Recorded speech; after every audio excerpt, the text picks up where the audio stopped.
See? Told you they'd be here. Xavier! Oh, and Shiori and Farina too! Ah, Hydro Archon above! If it isn't my darling camera operator and clapper loader! A very happy Fontanalia festival to you as well! I'm guessing you came back to celebrate with us? Yep, and help out too! Even though the last festival had some unexpected hiccups, making the film was still super fun. Since you're all here together like this, you must be planning on entering the competition, right? Of course! A celebration of the entertainment industry. No one who's anyone would choose to sit this one out. It only happens once a year, after all. Fontaine Fashion Week might be more my speed, but the film festival brings in a lot of orders and boosts brand recognition, so I wasn't going to miss out either. A few new awards have been added this year, too. Best Director, Best Costume Design, oh, and Best Camera Operation. Ooh, sounds like we've got work to do. Come on, tell us! What's Musketeer Pictures film gonna be about? Oh, about that. What's wrong, Xavier? What's with that look? Oh, man! You weren't scammed by some shady investor again, were you? No. Even I'm not naive enough to fall for something like that again. Besides, thanks to the fine people here, Musketeer Pictures has more than enough funds to shoot without investors. And yet problems persist. Huh? What do you mean? Well, we were planning to replicate our past success and shoot a film based on a popular novel. But as we were holding auditions for the female lead earlier today, a striking young mademoiselle wandered in by accident. Her disposition was simply ethereal, the look in her eyes somewhat melancholic. Oh, I wish you could have been there. The awe I felt can scarcely be put to words. You had to be there, friend. No matter where she stood, it was as if her surroundings, even the air itself, turned into the perfect shot. Guess you found your lead actress, then? No, quite the opposite. My script is entirely unworthy of her. I fear it is. Nevertheless, I couldn't help but approach the mademoiselle to ask about her background and what brought her to Fontaine. What did she say? Sadly, she said her best friend was gone. After returning to her own homeland not too long ago, she decided to visit where her friend was from to remember them better. Oh, no wonder she looked sad. Yes, but that's when it struck me. Why not cast her as the lead in a film Kicha. centered around her search for this old friend? Huh? You're gonna rewrite the whole script? Is खींचे there बारे even का था enough time? Isn't the prep work super complicated? We might not finish.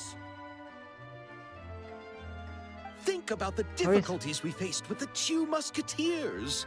We had to start from scratch back then, too. I'd say we're ahead of the game this कैसे? time. Guess so, but हाँ करा था ना Don't उतने में worry, नहीं होएगा Paimon. Shiori and I have तो लाखे evaluated the चोला कैसे proposal, करबे सब and we support Xavier's तो अभी decision. बनाबे गुने समझा था बनाबे I won't really need to Okay. start on the costumes until the cast is लागी finalized, था so कैसे कर बोला it's not too much extra work for me. Oh, fair mademoiselles. How can I ever thank you? Finishing the script would be a start. You know, compared to a commercial popcorn flick, I do prefer the idea of shooting a more artistic film. One that leaves a profound and lingering impact in the hearts of the audience. I agree. True trendsetters are the people who dare to go against the grain. wow! Leave it to Director Farina to have a vision.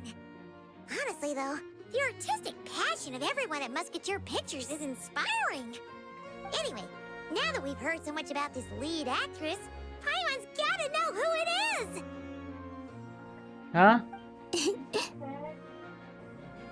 हाँ Columbina! What are you doing here? Hello. I was just walking Good buddy. past when I heard you talking about me, so I came over. Huh? You know Miss Columbina?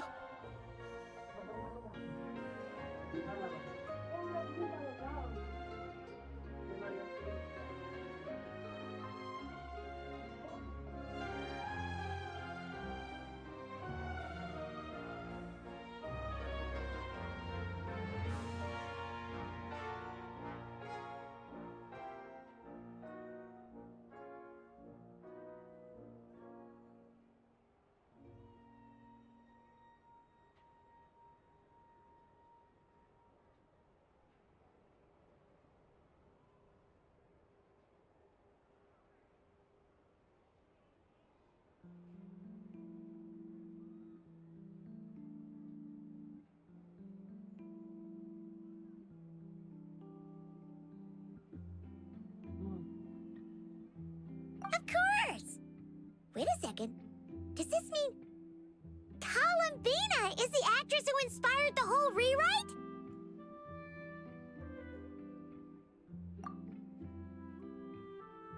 Yeah. Hmm?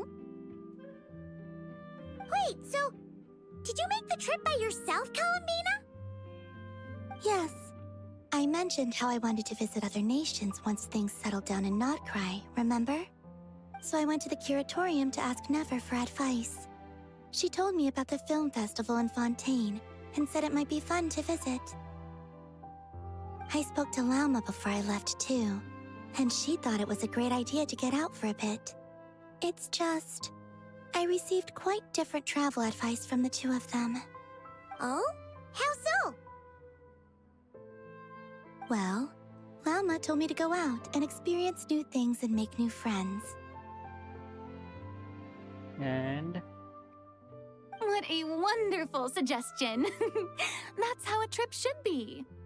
What about Nefer? She said, don't trust anyone and don't talk to strangers. Yep, that sounds like her. I can understand that too. It shows this Nefer cares about you a great deal, Miss Columbina. Yes, so I plan on combining their advice. All I need to do is turn strangers into friends, वाह and then I can talk to them. Huh. That kinda makes sense. किसी और से But मिली होती also, तो not. Hey, Chiori. Oh, look who's back. Happy Fontanalia Festival, you two. Oh, looks like we have a superstar in our midst. How about an autograph, Big Shot?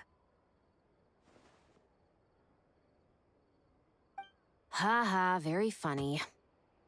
हाँ हाँ All settled then? Yep, the Duke gave his blessing, and I cleared it with the Udex. During the festival, inmates with good behavior will get a chance to spend some time on the outside.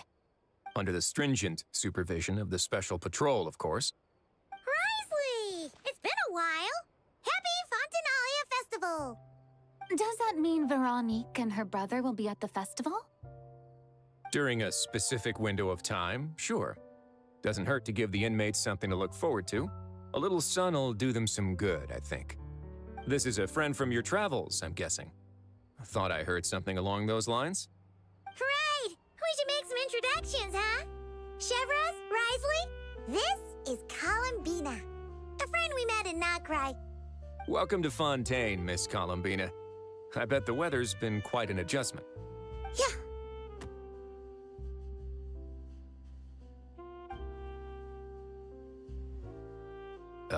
And not the good kind, I take it.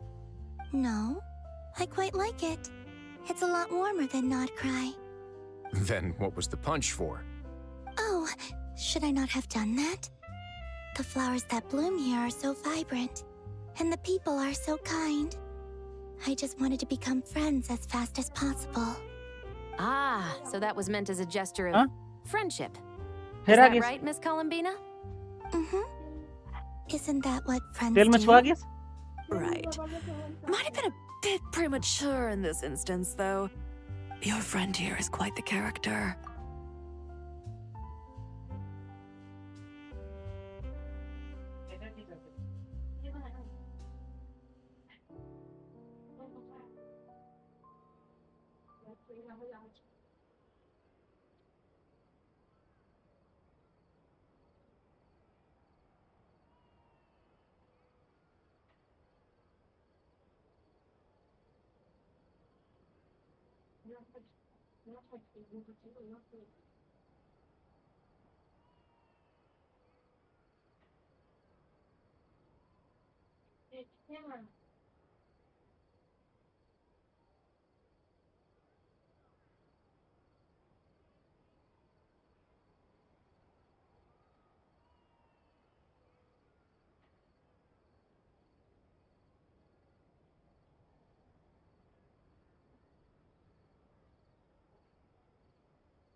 अरे वो ऐसे जांच नहीं करा, कौन जांच करा? Calcium के कमी होई तो कैल्शियम के गोली फाइबर लागे।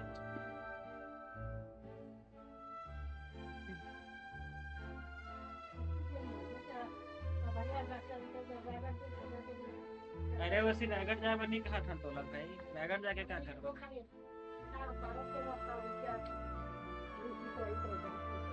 कहानी लगे या फ्री में हो जाते सरकारी में।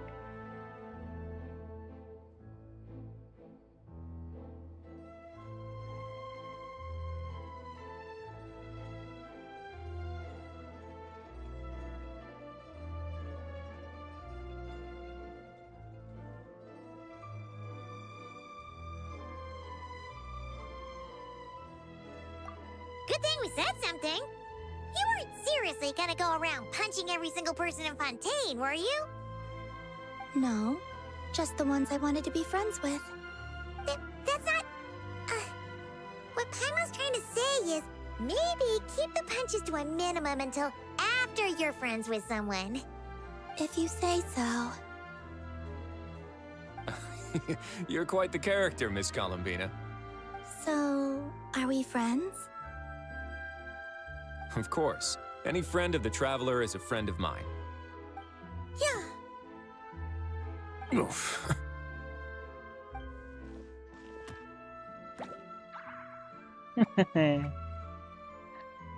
When it comes to friends, you sure know how to pick 'em. So Miss Columbina is the lead actress I've been hearing so much about. The whole thing about her aura is starting to make more sense. You gonna be part of the film this time too, Shivers? That was the plan. But now that Mr. Xavier has changed the direction, I don't think I'm in quite as many scenes. It's all for the best, though. A different crew asked me to help consult on some of their musket work. Oh, sounds like our trusty musketeer is as popular as ever. I'm just going where I'm needed. I'm more than willing to help with whatever this production needs as well. Ah, well, speaking of, would you happen to know if there are scenic locations around the court of Fontaine that other crews haven't booked? The festival's pretty popular this year, so there's not a lot left. You might just have to talk it over with the other productions and see if they'll let you squeeze in here and there. I see. Having trouble finding a filming location? Yes, मेरे we ऊपर ले made जाओ a इसको, last-minute jail decision में to go बैठ। down a different route, so the indoor locations we reserved are no longer a good fit.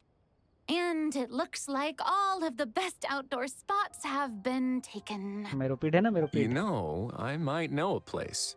Good views, good atmosphere, ये jail से बाहर and कैसे no निकला production team has snatched it up. That sounds perfect. Where is it?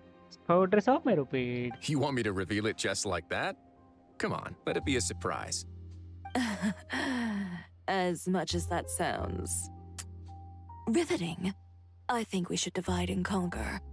You go do that, and Director Farina and I will take Miss Columbina around the city to discuss lighting and styling.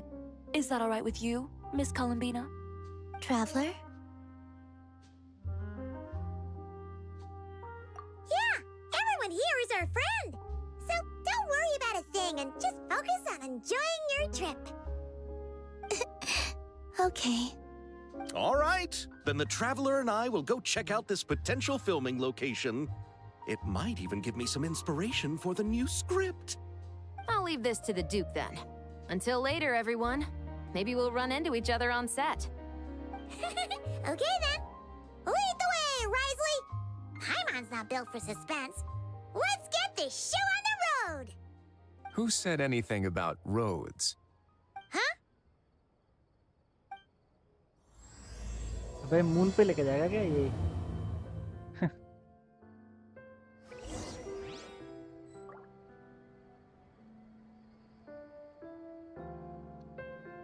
लेकिन ये कैसे moon पे लेके जा सकता है अच्छा वो नाव जो बड़ा सा नाव था उसके पीछे उसके ऊपर ले आ गया अच्छा फाउंटेन जब डूबने वाला था तब वो वाला नाव है क्या No way! You brought the winglet up to the surface? It'd make quite the grand backdrop for a film, don't you think? Paimon's more focused on the fact that this thing is supposed to be underwater, inside the fortress of Meripede. True. And keeping up with the maintenance on a vessel this big is a lot of work. It takes a crazy amount of manpower just to keep it up and running. Oh, Paimon kind of thought it just sat there until you needed it. I wish it were that simple. The truth is, the maintenance costs on this thing are substantial. So we decided to rent it out during the festival to earn some extra mora. Besides, the inmates are the ones who keep it in good shape. Seeing the fruits of their labor put to use is a good form of social rehabilitation for them.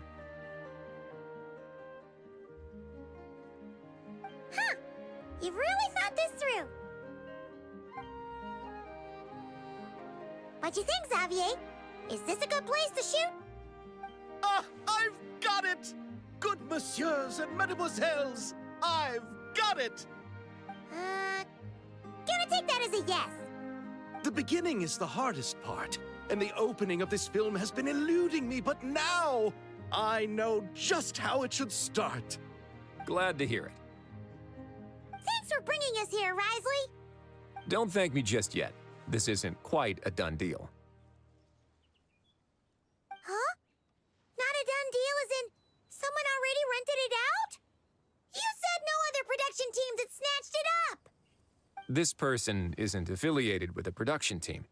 The rental fee was high enough to scare off plenty of other film crews, but she didn't blink. Made quite the generous offer, and didn't even attempt to haggle. Do you know what she plans to use it for? I'd like to at least have a rough idea before going in to negotiate. I didn't ask for the details, but I did see what looked like a fishing permit and a business license on her desk. My guess is she's planning on using it for some kind of restaurant or aquarium. A floating restaurant is sure to attract people. Barati But an aquarium sounds cool too. Sanji The views from the ship make it a great spot for a date. The winglet might not be under my command right now, but it's always nice to see her admired. A film is sure to drum up some good publicity as well. I do hope we can work something out with the current captain. Well, guess we should head over and talk things out then. Best of luck.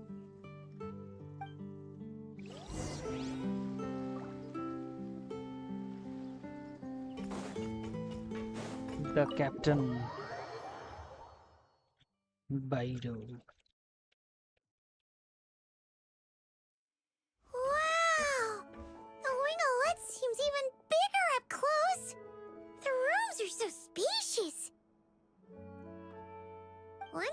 rented it out.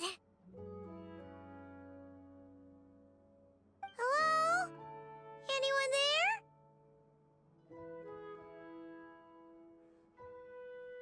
Perhaps the captain had business to attend to elsewhere. But why rent such a massive boat just to have it sit here without even leaving so much as a note? Let's try again. Anyone there? Hello? Seriously? Right now? Oh, wait, no way. What is it Sit, gonna Lali. take to get some decent Sleep around here. Is a nap too much to ask for? Ugh. Sorry, the aquarium's closed for the... Huh? What an expression. See Lolly? Traveler! Paimon! Hold on.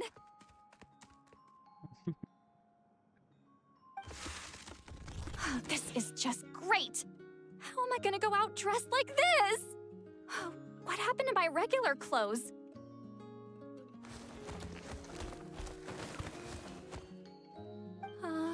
The wash! I put them in the wash after I drank too much and fell into the fountain. Oh, this can't be happening! Am I seriously gonna go out like this? Yes. Think we might have caught her at a bad time? See Lolly? I don't want to hear it. Hear what? A single word about what I'm wearing. No comments, none. Is that clear? Oh, yep. Crystal. Cute. I'm gonna go with the cute. Huh? You think so? No, wait, I told you not to say anything! What was... Oh, his thoughts. I heard his thoughts. How could I forget about that? Oh, this is so embarrassing. I seemed a little too pleased to get that compliment, didn't I? Wait, the mind reading went both ways. Does that mean the traveler's hearing all this too? Oh, you clearly did! Huh? What did we do? Paimon's not following. Nothing. It's nothing. Let's just move on. Did you need something? You're not here alone, I see. Now you notice. Hello, I'm Xavier, a film director and producer from Fontaine. I meant to introduce myself sooner, I just didn't want to, interrupt. No wonder we ran into each other in Fontaine of all places. You must also be in town for the festival, then. That's right. We're helping Xavier with his film. In fact, we were hoping to shoot some scenes on this boat. You're the one who rented it out, right, Seed Lolly? Me? Rent a boat? I wish I had that kind of spare cash floating around. Not to mention the spare time. Don't get the wrong idea, though. I'm not here to sail off into the sunset and live out some cushy retirement life, okay? I'm not that old. Then why you dress like... how did you end up staying aboard the Wingolette? Well, I heard one of my favorite light novels was getting turned into a film, so I came to Fontaine to catch the premiere. Originally, I booked a room near the Opera Epiclese, but I'm quite particular about where I sleep these days. I think it's an age thing. And that bed? Oh, I just couldn't sleep in it. I tried to find a different hotel, but with the festival, everything was completely booked. Just as I was worried I'd have to sleep under a bridge or something, I happened to spot a help wanted sign on the side of the road. Oh, so you're here to take care of the boat? No, I was hired to man the front desk. The pay is a bit low, but food and drinks are covered. And it includes room and board during the festival. Plus, the job is simple. So I thought I'd give it a shot. Wow! They actually thought you'd be a good fit, huh? What? You don't think I'm cut out for it? All I have to do is tell people the aquarium isn't open yet. Other than that, I'm free to do whatever I want. It's a pretty sweet gig. That's all? Yeah, I was also kinda shocked. But it's not a lie. Head downstairs and see for yourselves. There's nothing but empty tanks. Not a marine animal in sight. Did your boss mention anything about being open to film crews using this space? Our production was hoping to film on the deck for a few scenes. No. That never came up. You could just ask her. Oh, she's around? What kind of person is she? We should know what we're heading into. She's nice enough, I suppose. Pretty reasonable, too. Even offered for me to move to a bigger cabin if I was too cramped. Back at the Masters of the Night Wind, I'm used to being the one giving orders. But working under her doesn't feel like being bossed around. She seems to respect what I think. Wow, she sounds like a great boss. She did tell me she'd rather not be disturbed, though. She's been working on an important project, so I'd keep it brief.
Thanks for the heads up. All right, the captain's quarters are this way.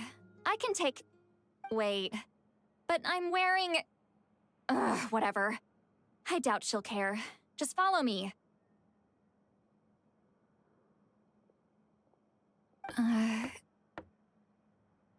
Miss Guillotin? These visitors were hoping to ask you about something.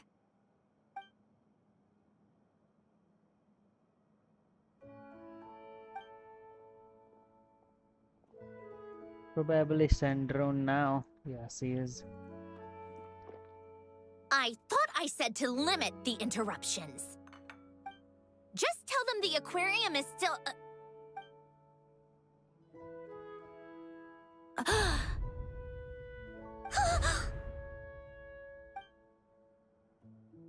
Sandrone? You're here! Huh? You know each other? Are you okay, Sandrone? Do you still remember us? Everyone was so upset after what happened. We all missed you so much.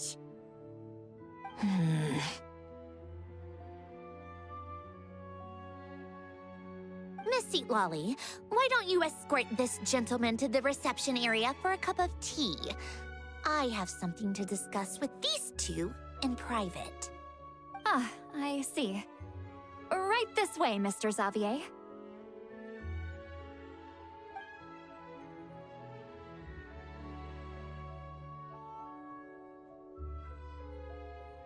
Sandrone? I really can't go anywhere without running into you two, can I? Are you okay? During the battle, your core... it was... Destroyed by that bastard Dottore. That's right. But as you can see, I'm fine now. No major issues. Or at least, there shouldn't be. Oh, what a relief! Why didn't you tell us sooner? Or come back to see your friends?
Now that I have the chance, I just want to say... Thank you for saving me. Huh? Don't get the wrong idea. I only saved you so we could complete that formula and defeat Dottore once and for all. Even if he did crawl back from the grave to make us all miserable again. That doesn't matter. You're still a hero. All right. But it wasn't just me. All I did was lend my brilliant mind to the cause and take care of one part of the plan. Although, I'm not denying it would have fallen apart without me. You got that right. You're amazing. But how did you go from From a lifeless pile of scrap to looking like this? Well, my mom was trying to put it a bit more gently, but yeah. Where do I even start?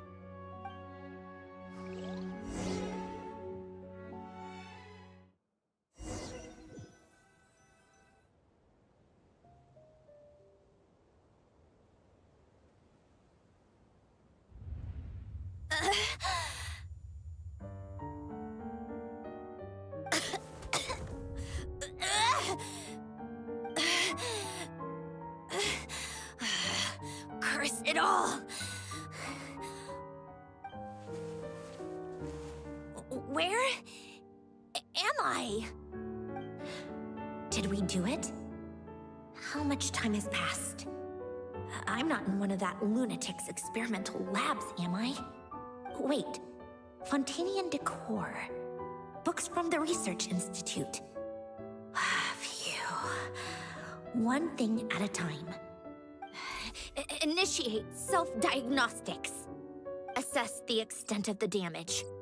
Cut power to compromised, non-essential components.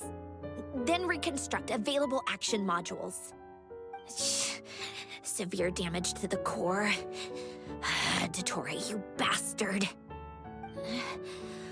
Polonia?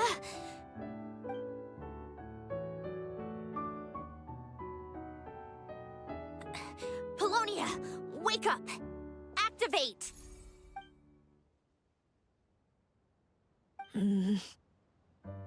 You're in even worse shape than me. Internal gears and energy circuits are barely intact. Extreme damage to the core, just like me. Rebooting is off the table. Even if I could repair the damage, I don't know if... You used up all your critical energy in those final moments, didn't you? To protect the core of that guy in the hat and the numerological array. Wait, the array. Yes! The prototype is still here. But can I even run it in this state? Whatever. I have to try. I just need to confirm one thing. Activate the numerological array. Connect the computing core to my body. Just like I thought. It needs too much computing power.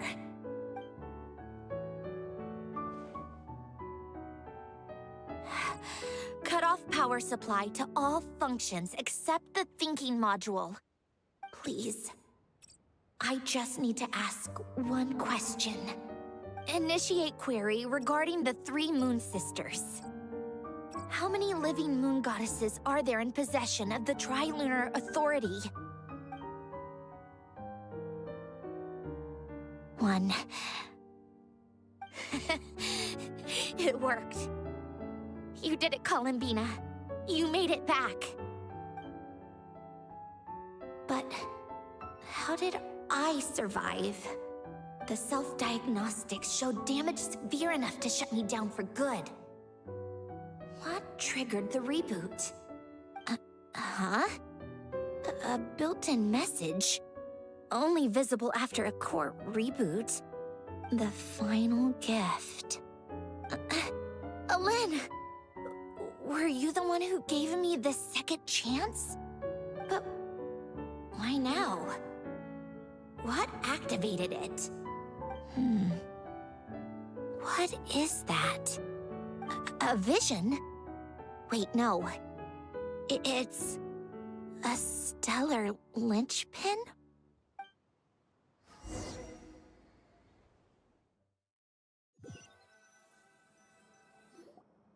A stellar linchpin? What's that? You can think of it as a rare kind of vision. As for what causes one to manifest, well, that's still unknown. But in Snezhnaya, or in Afatui's research at least, it's believed to have some connection to the third descender. The third descender? We knew his remains were used to create the Gnosis, but this is the first we're hearing about a stellar linchpin. You knew about the remains? Right, of course. Look who I'm talking to. Yes, the Heavenly Principles used the remains of the third descender to create the 7 Gnosis as a means to consolidate the Archon system.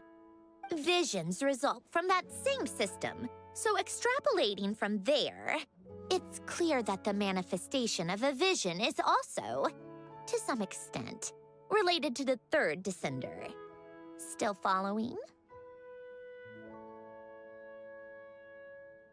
For those that wield them, visions serve as a means to channel elemental power. The same is true of stellar linchpins. The difference is that, when wielding elemental energy, stellar linchpin users often exhibit a unique kind of power that seems to come from beyond to that. It's believed that, when a stellar linchpin manifests, impurities from the remains of the third descender get fixed in place. Hence, the name. That's also believed to be the source of the strange power I just mentioned. We've heard that visions can appear when someone has a really strong wish or desire. Stellar linchpins sound kind of similar, so does that mean... Huh? Oh, don't look at me like that. I've never had any grand wishes or aspirations. Just a list of things that drive me up the wall. So if you're asking why this thing appeared, I have no clue. All I know is that without it, the gift Alen left me, this built-in second chance, never would have triggered. The damage to my core was too severe. But thanks to the stellar linchpin's manifestation, it did trigger. And after my core rebooted, I was able to repair the damage to my body. I also managed to import the numerological array, along with some of Polonia's surviving algorithms, into this form. Wait, did Does that mean Polonia is... Yes. Unfortunately, Polonia is... beyond repair. Oh, we're so sorry to hear that. But you also mentioned something about a final gift? Yes. Alen often spoke to me about wishes and desires when he was alive. I suppose he thought there might come a day when I wished for something, and was willing to sacrifice my own life to fulfill it. So he left me a chance to start over. No, never. Alen once said I was his proudest masterpiece. That might sound boastful coming from me, but it's also an undeniable fact. After Alen died, I started studying how Polonia and I worked. Polonia is essentially a computational machine, so it wasn't difficult to figure out the mechanical principles there. But when it came to my own structure, that's when Alen, the Lord Artificer's true greatness, struck me once again. I attempted to imitate it when I created Catherine, but in the end, she turned out to be nothing more than a superficial replica. What? But his creations go. Catherine is super impressive. We were shocked when we first found out she was a puppet. No, she's nothing compared to what Alen was able to create. Some of the mechanical principles of my own core are still a complete mystery to me. Keeping that gift hidden wasn't even a challenge for him. Just a shame I had to waste it on fighting Dottore. I just couldn't stand the thought of him coming out on top. If you put it that way, the world owes me a whole lot then, doesn't it? Wait, but all this still doesn't explain what you're doing here. Risley said you rented the ship and even had some kind of fishing permit? That's because I'm trying to go back to the place Alen and I lived when he was alive. My former home, I suppose you could say. The second chance wasn't the only part of the gift. According to the message, Alen left me a few other things that are stored in the house we shared together. I'm hoping that whatever he left me can help fix certain anomalies in my rebooted core. And help me understand why I received a stellar linchpin in the first place. Okay, so go back then. What does that have to do with fishing? And to think I'm talking to the saviors of Fontaine. Did you forget that the water levels have been rising for centuries? I can't just go back to the place I used to live because now it's underwater. Oh, right. With the rising water levels and changes in terrain, it's not just a matter of finding where it is, but also clearing away any sediment or debris. But Fontaine law prohibits unauthorized individuals and organizations from excavating underwater ruins. Amelazine caught me the minute I even made an attempt. Why not apply for authorization then? And face the endless slog of Fontainian bureaucracy. No thanks. Besides, I'm a Fatui harbinger. The diplomatic implications alone would be enough to give the gestionnaires at the Palais Mermonia a headache. A fishing permit, on the other hand, isn't difficult to obtain at all. Minimal paperwork required, and under the name Guillotin, the application was a cinch. So you're exploiting a legal loophole? Am I? That underwater home belongs to me. If I happen to chance upon it while doing some fishing, what's the issue with that? Of course, I do have to catch some fish to put in the aquarium, just in case the gestionnaires come to check up on things. That's also the reason I hired someone to man the front desk. Huh? But isn't that kind of a waste? You went to all the trouble of getting a business license and rented out this giant ship, just for show?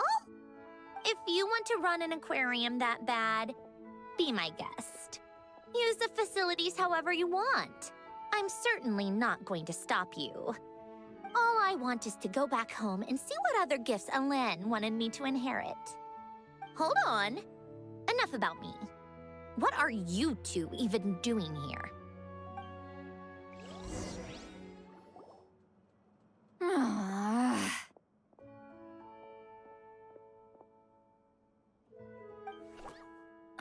Seriously? They've been in there forever. The reaction when they saw each other was strange, to say the least. You're lucky I was nice enough to leave the room and give them some space. Back in the Masters of the Nightwind, I'm the one who gets to kick people out. I just want to know what they're talking about. Should I cast a little eavesdropping spell? Oh, no, what am I thinking? I'm Granny Eastley, the great shaman of the Masters of the Nightwind. I can't do something like that. This is just ridiculous. Making me wait out here for so long? Where's their respect for their elders? Oh, here they are. Were you back there arguing or something? What took you so long? The two of you are already acquainted with Miss Guillotin, then? Oh, yep. But don't worry, we got everything sorted. Sandrone agreed to let us shoot on the ship, but it has to be when she's not here. When she's not here? That's right. You'll excuse me if I didn't exactly ask for this little reunion. I wasn't planning on seeing anyone. Like I said, my core is severely damaged. Even with the gift, there are anomalies that are making things unstable. I don't even know if I can continue to function without issues. So the priority is to fix these anomalies and get answers to my own questions. Then, I can see the people that need seeing. Anyway, just let Sandrone know when you plan to film Xavier, and she'll, steer clear. I do hope I'm not causing Miss Guillotin too much trouble. No! She just wants to keep a low profile for her own, complicated reasons. She doesn't want anyone else to know she's here. Understood. I'll be sure to keep that in mind. Oh, and see Lale? Huh?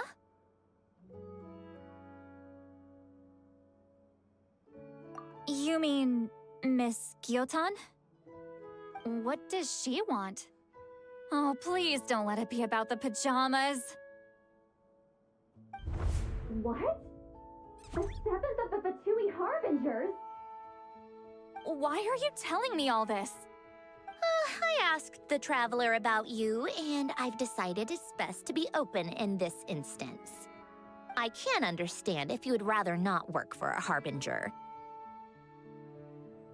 Regardless, the room on the ship is yours to keep. You're an acquaintance of the Traveler, and I plan to honor that. Wait, she's actually nice? It's not a problem.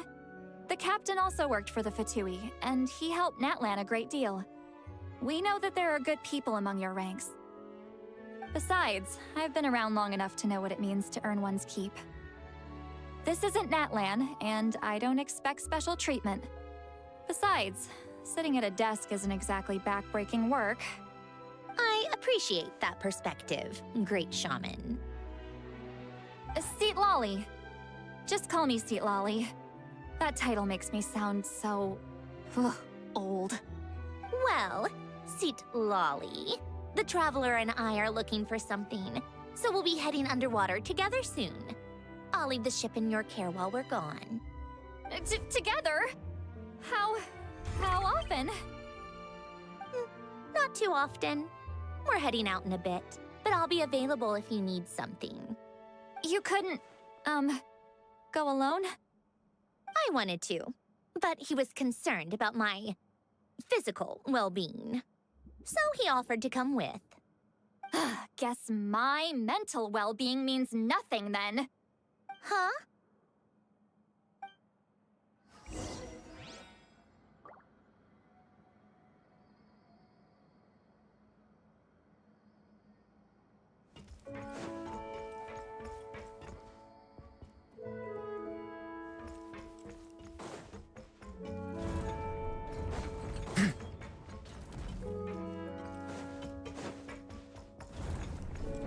सुटला. Just be quick about the whole thing, okay? Okay. No need to talk to Javier. All right. Our first stop is the Beryl region. After Alain left the Fontaine Research Institute, he lived in seclusion somewhere around there.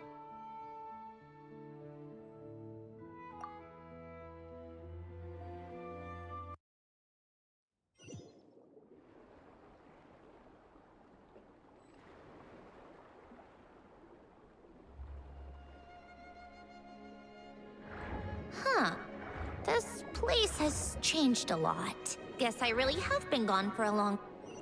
Let's look around and see what we can learn. Oh, and don't forget to catch a few to take back. We need to keep up appearances, remember?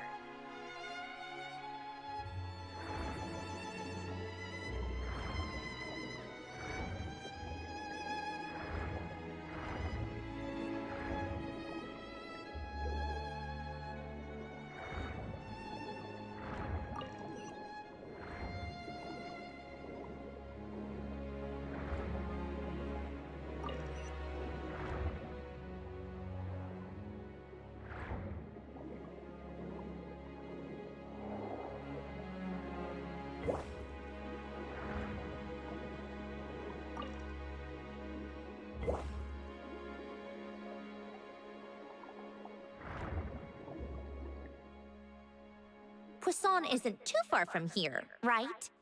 It's all a bit nostalgic, I guess. Back when I lived here, all this was still above water. All right, I have a general understanding of the terrain changes and sediment accumulation. We can stop here for now.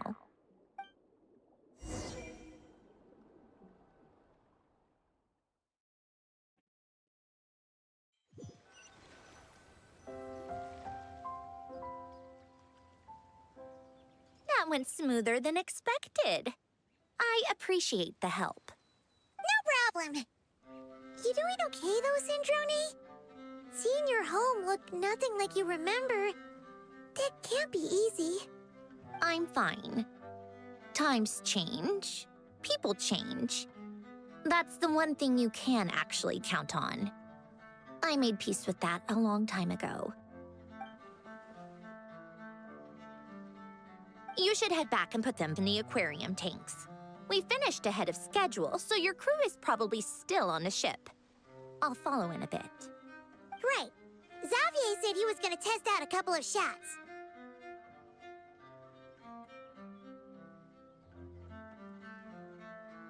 I'm sure. I want to take another look around on my own. Okay then. Want us to let you know when the filming is done? No need. Columbina relies on Kuvaki to perceive her surroundings. In Nodcry, her senses are heightened because Kuvaki is everywhere. But here, as long as she doesn't activate her abilities, her range of perception should be equivalent to an average person's line of sight. I figured that out back in Snezhnaya. That's oddly specific. I have hiding from her down to a science. So, what? Things might be a bit different now that she's merged with the Moon Sisters, but I doubt there's been a drastic change. The point is, you two can head back. Don't worry about me. Okay, if you say so. Come find us on the ship if you need anything.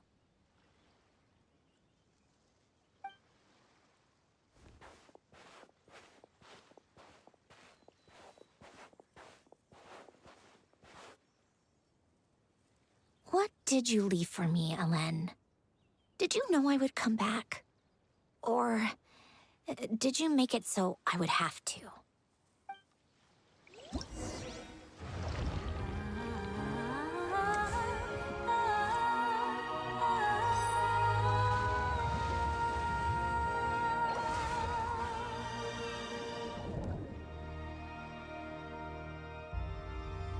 ये क्या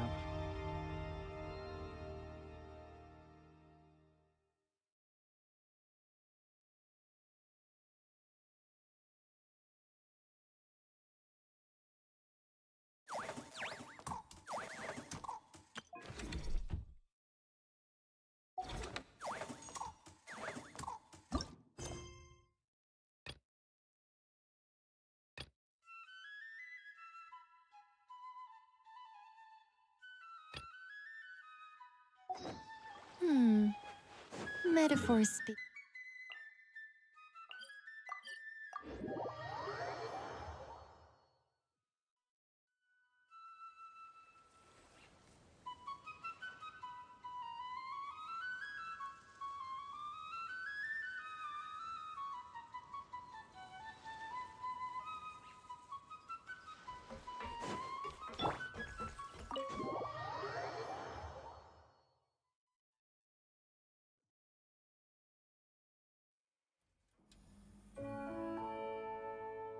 Xavier, we're back! Shh! Quiet on set! They're filming over there. Oops, sorry.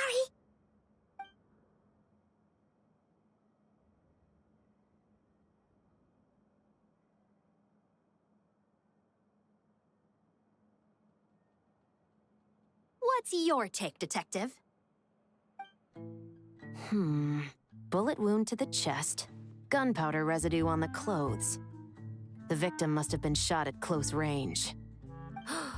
You think it was someone they knew? Yes.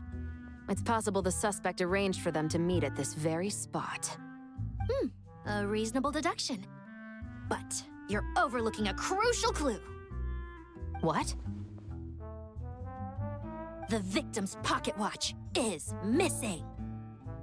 And cut! I think we got it! Good work, everyone! Phew, finally. Acting was nerve-wracking for me when I first tried it too. Just loosen up, and you'll get used to it in no time. Chevrus! Charlotte!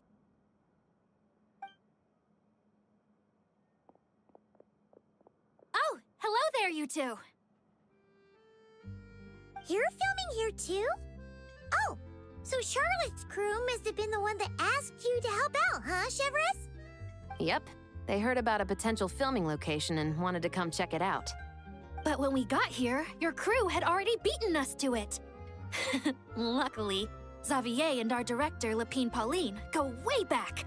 In the end, we agreed to just share each other's filming locations. Considering all the last-minute changes, that's just what Musketeer Pictures needed. For sure! Based off the scene just now, you must be the star of the film, Charlotte! You bet! This detective costume really suits me, don't you think? Oh, I for know. sure. You're already right at home lurking in the shadows taking pictures of this and that. Add a notepad and you're practically method. Thanks, Miss Chiori. I appreciate the compliment. That didn't sound much like a compliment to Paimon. So this is a film set? It looks like a very happy place. This must all be quite new to you, Miss Columbina. Yes. I watched a few films with a friend once, but she thought there was no point if I wouldn't open my eyes. So she stopped inviting me. Looks like I missed out on a lot. True, but being an actor seems like a tough job. Huh? Most people would swap lives with an actor in a heartbeat. The lifestyle is so glamorous, and the pay is more than generous. But they have to act out lives that aren't their own, with the whole world watching on in judgment. If they don't do it justice, it must feel like they're letting people down. That's exactly how it feels. This young lady has quite the unique perspective. Well, that's true. But these actors are here because they want to be and they think it's fun. Most of them, at least. Not to mention, the film we're shooting is based entirely on you, Miss Columbina. You just need to be true to yourself. I don't have to pretend to be someone I'm not? Not at all. Authenticity is what we're after. For example, this first scene opens with you on the boat, sailing to your friend's homeland. You just need to think about that moment in the story and picture how you would feel. Oh, okay. We're all here? Wonderful! Let's head to the deck and get shooting. Oh, And this is for you, dear Paimon, your clapperboard. Whoa! Is this the same one Paimon used for the Two Musketeers? The very same. I saved it just for you. Thanks, Xavier! Feels like being reunited with an old friend.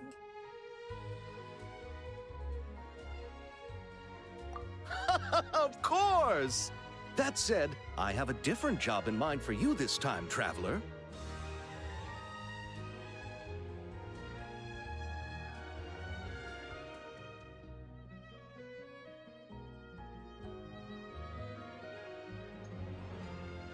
Our film is focusing on a single protagonist, so conveying the subtle changes in her state of mind is of the utmost importance.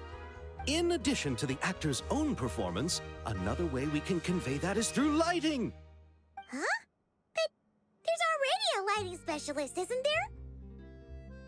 Yes, but it's clear the Traveler and Miss Columbina share a deep bond. You might have a better chance of understanding her frame of mind in certain scenes.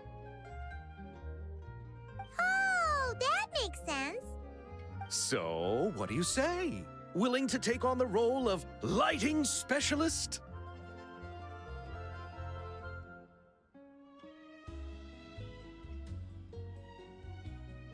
It's settled!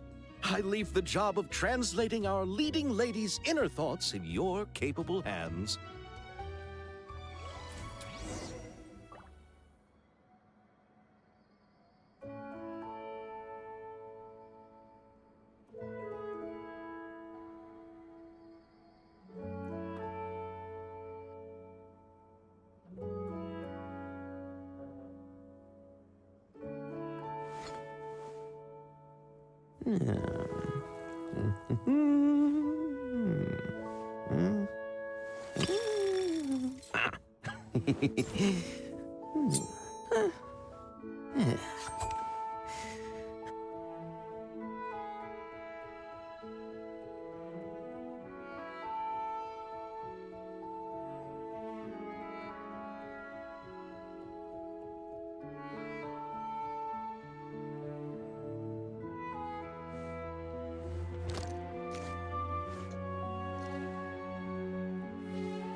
Being a captain takes more than just captain grade strength. The most important thing is... I don't know. If I did, I'd be a captain by now.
All right, without any further ado, it's time for production on our film, A Homecoming, to officially begin!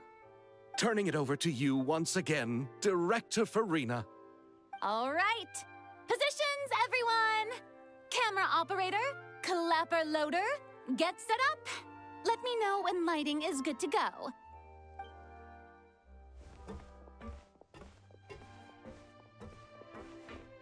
All you need to worry about, Miss Columbina, is hitting your mark. Other than that, just focus on immersing yourself in the emotions of the moment. Okay. Good. Lighting, are we ready?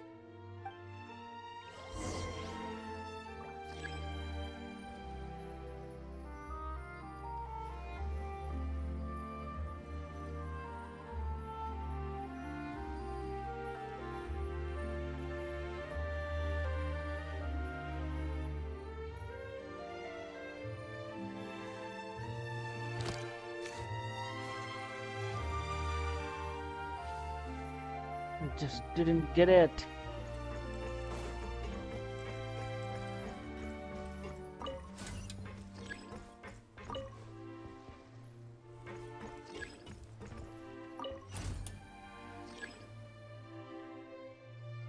कौन सा camera?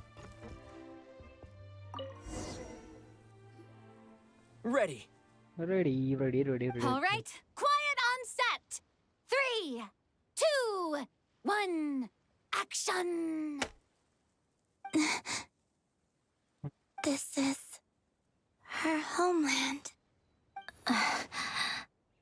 Columbina. Cut! The emotions I'm looking for were definitely there. Let's just try to keep it a bit more natural. Oh, but definitely keep that gesture at the end. I loved how real it felt. You looked genuinely moved. All right, if you're ready, let's go for another take. Miss Columbina? That presence. It kind of felt like... Sandrone?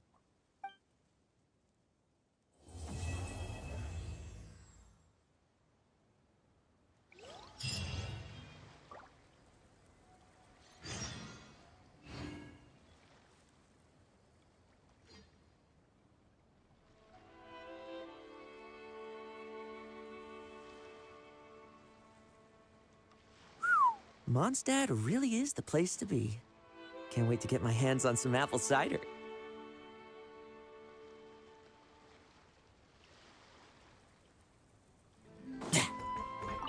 Terrific performance, Miss Columbina. Truly excellent work. Thank you, Director Farina. You really don't mind me not taking off my eye mask? Not at all. Xavier and I already talked it over. The character is based on you, so there's no need to change what you're accustomed to doing. Besides, the mask could become one of the defining traits of our film's leading lady. Just like you suggested, we'll leave the reveal to the more important moments.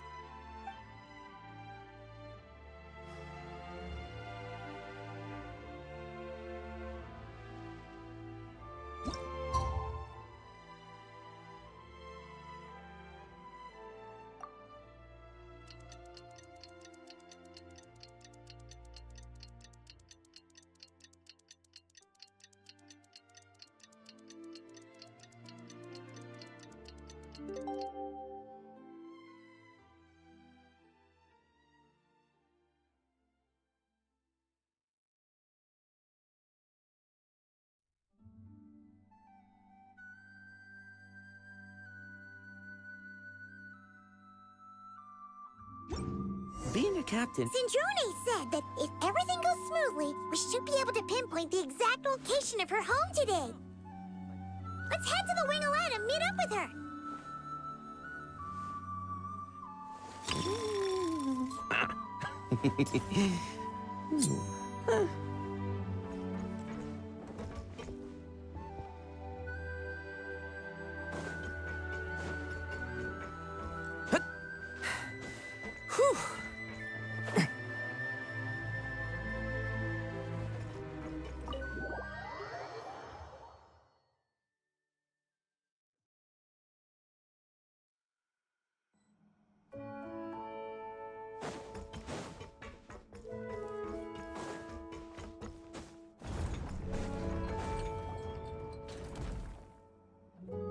Ah, you're here. We should get going then. Xavier and the others should be filming soon. How's it going? Have you managed to figure out the location of your home yet? I've narrowed down a few potential locations. We just need to take a sample from each one. Once the equipment analyzes them, we should know the exact location and where to find the entrance. Great! We should get started then.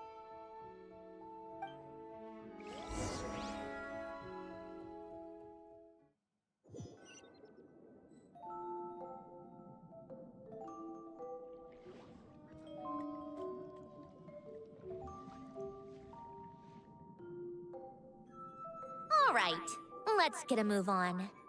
That should do it. Let's head back. The filming should be just about done. We made good time. We might even know the location by the end of the day. You sound pretty happy about that. Do I? I suppose I've just had enough of these anomalies I've been dealing with. The sooner I can fix them, the better. Anyway, enough chit-chat. We have work to do. Oh, but let's head in through the side door. I don't want to run into the crew on the deck.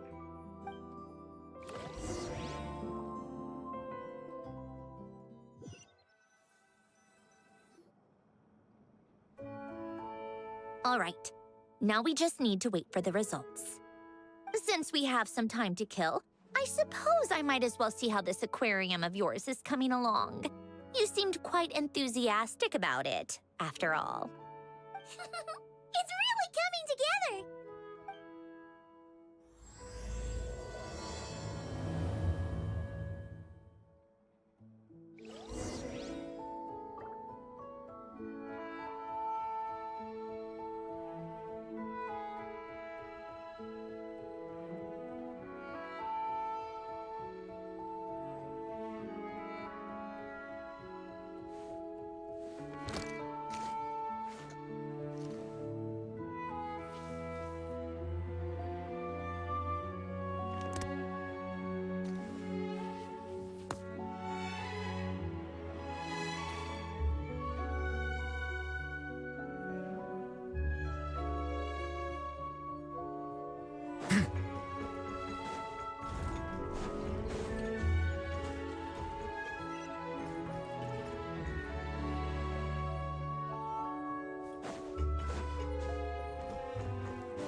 Kind of impressive, actually. These must be the ones we caught the first time we went underwater. Like it? It's fine, I guess. Nothing special. Come on! It sounded like you really liked it just now. You're that proud of it? Is this a sense of accomplishment or something? Well, yeah. And it's pretty. You know it's gonna be gone soon, though, right? What do you mean? After the festival, this ship will be returned to the fortress of Meropide, and this aquarium will be no more. So? So, no matter how much work you put into this place, once the festival is over, it's all just going to disappear. But not making the most of it when we have the chance is an even bigger waste. But if you know it's all going to be gone one day, why even bother? Well, because Because you still get to keep the things you gain along the way. And those are things that can never be replaced. Doesn't that make losing them even harder? well, if you put it like that. But the happy memories we make along the way last forever. You just have to take a more glass-half-full perspective. Not to mention, everything we do here is going to be on film, so it'll still live on in some shape or form. And when you look back on it, only happy memories will come to mind? Exactly! So it's about finding joy in the process itself. A traveler! you're back already? What's wrong with that? You say that like it's terrible news or something. How did you get here? I didn't see you on the deck.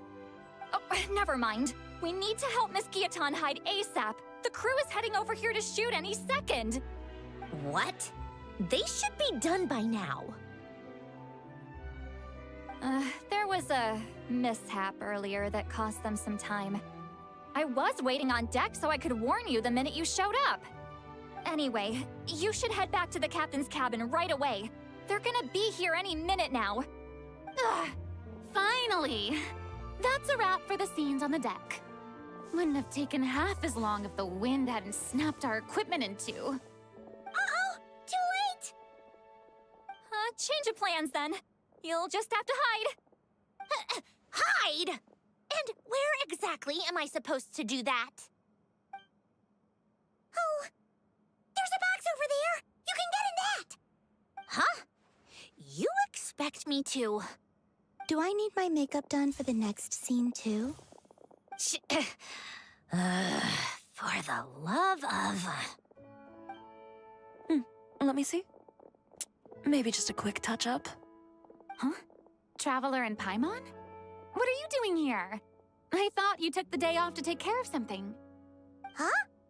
Oh, well, it didn't take as long as we were expecting, so we came back early.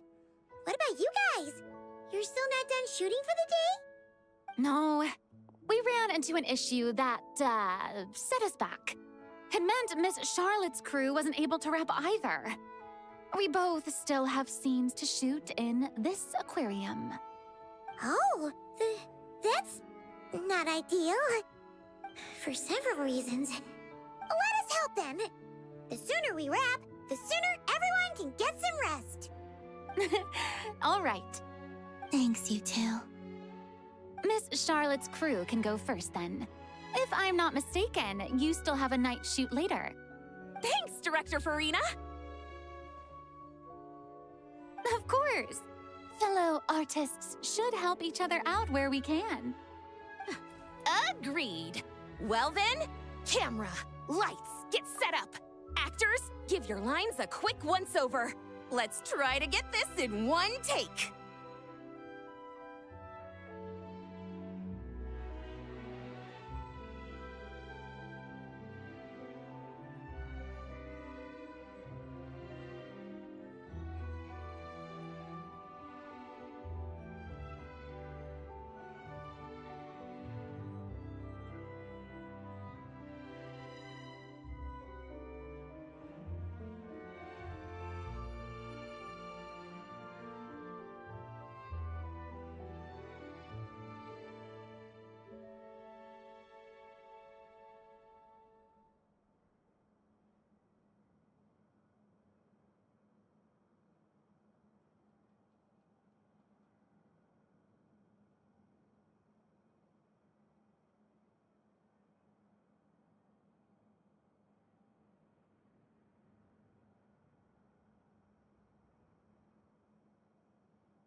is, everyone! And 3, 2, 1, action! So, the story ends like this. But when Duke St. Germanus departed, he clearly said that everything was beyond redemption. Huh? That sounds familiar. Wait, it's from that novel I came across while researching the numerological array. He's only a genius when it comes to mechanics, and everything else, he's just an ordinary person. Huh? What was that noise? Whatever, I'll just fix it in post. Miss Jacoba, please don't speak as if I were the accomplice. Not so hard. This box isn't sturdy enough for that. This is why I keep saying, don't put too much trust in Clockwork Mecha. Unlike humans, machines don't have a heart. A heart? That's right. It's what's on the inside. It's also referred to as someone's soul, or likened to free will. You can think of it as a person's core, what makes them unique. In general, though, people don't believe machines are capable of having a soul. You said my emotion module was faultless. It is, but that's not quite the same thing. Do you think I have one then? A heart? I don't think so. I know so. The question is, do you recognize it within yourself? That's where you're wrong. I can't believe this. Forcing me to hide in a box and listen to this drivel. Me. In the end, clocks tick through tranquil years. Fish swim in crystalline springs. No matter how grand a dream is, it will fade away like this. Forlorn, wordless, silent. And cut. That was a long one. What did you think? If she makes them do another take, I'm going to flip a lid. And not just the one to this box. There were some weird audio things going on, but acting-wise, it was great. It's a keeper. Perfect. That means I can get out of this box. It's our turn. Camera operator, set up for the next scene.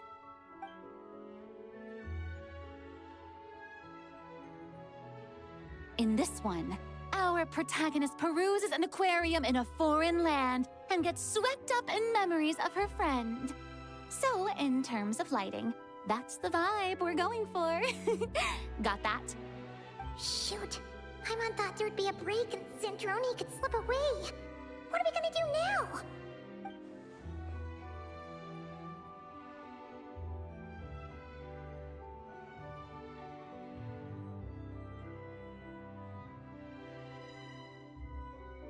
break a leg. Yep, we're headed off to shoot our next scene.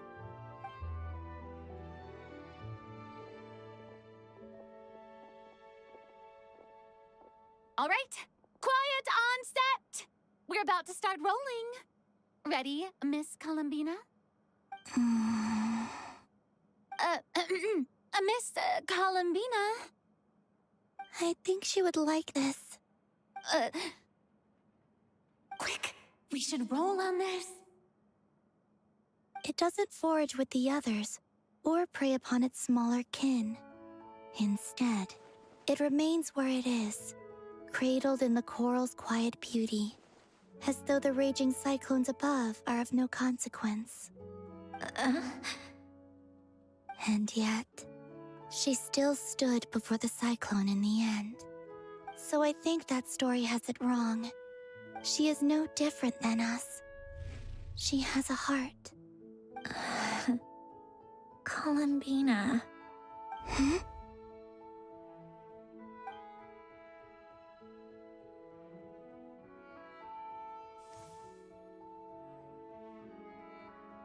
Uh-oh, is she onto us?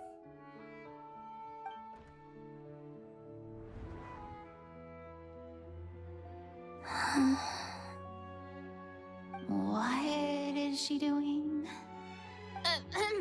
Cut! You okay, Columbina?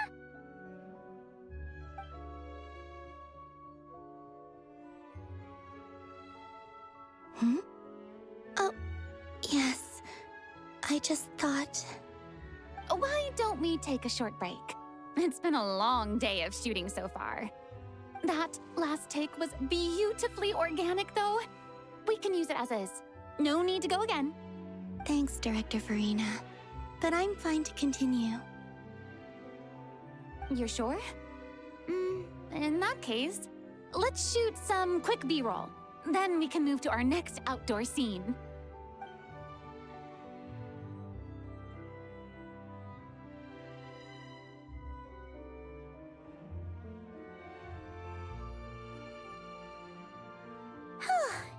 We're in the clear this time.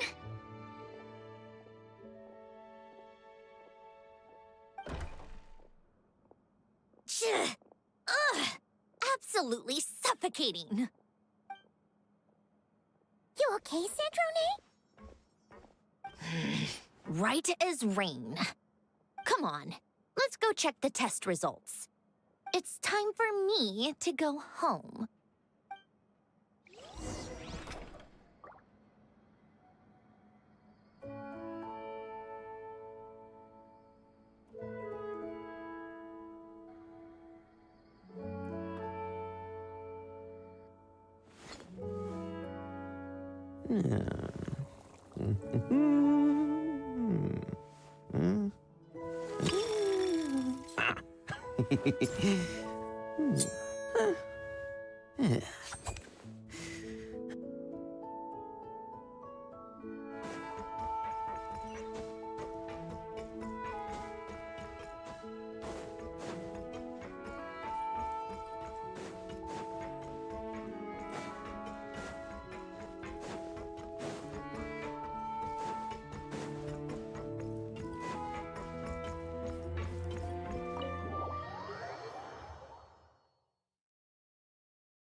All right, it should be around here.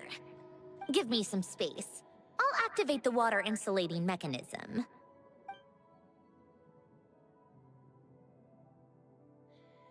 The what? Alain, much like Renee, had long predicted that the water levels in Fontaine would rise.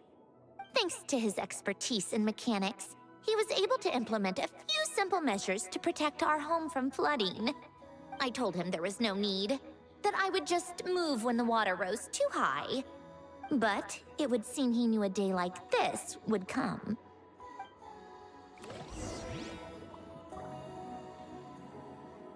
All right, the silt has been cleared away.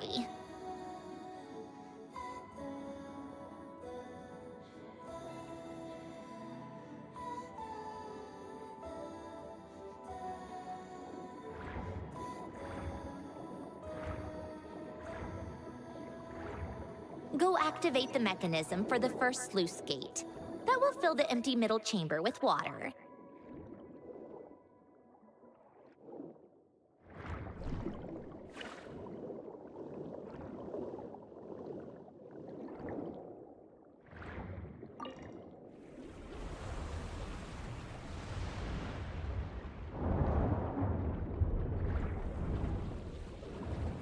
All right, now turn on the drainage mechanism in front of the second sluice gate, and this chamber will become empty once again.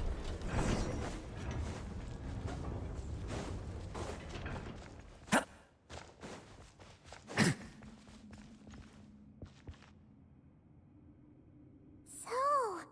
this is where you used to live?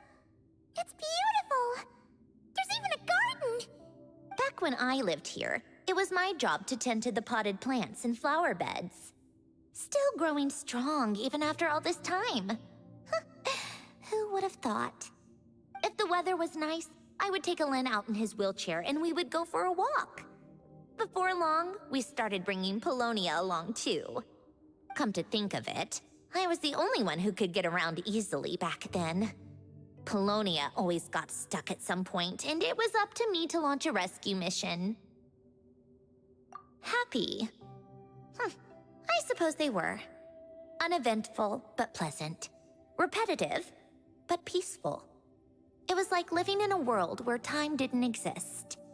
Of course, that was all just an illusion. Death still awaits all of us at the end. Oh. All right, enough standing around. Let's head inside.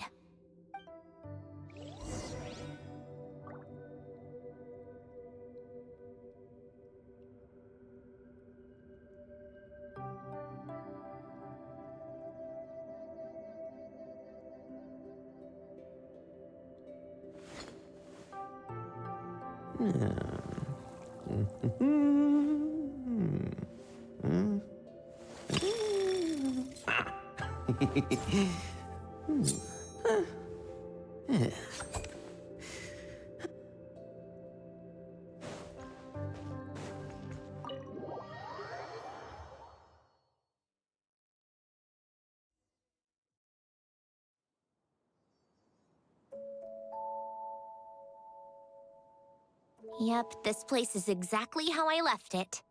Nothing has changed.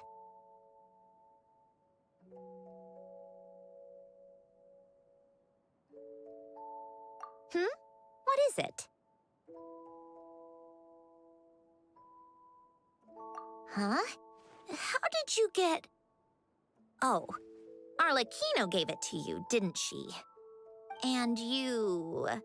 read the whole thing. Just so you know, a lot of that was written a long time ago. At that very desk, to be exact. Anyway, since you've already read it, you should just hold on to it. I can always start a new one. Well, feel free to look around. I'm going to start looking for the gift Alen mentioned. Oh, but be careful with the stuff around here. I'm not saying you can't touch anything. Just try not to choke on the dust. Polonia.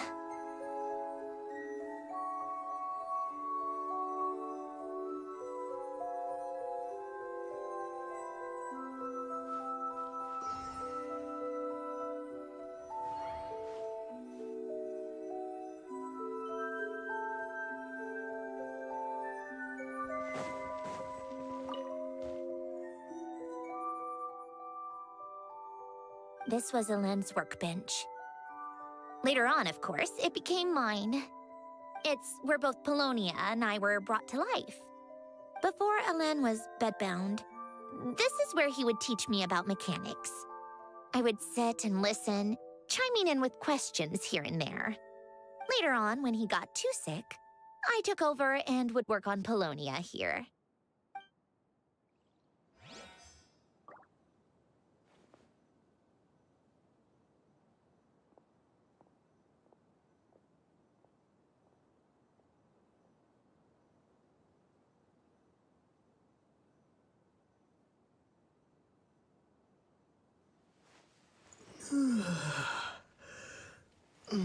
Coffee.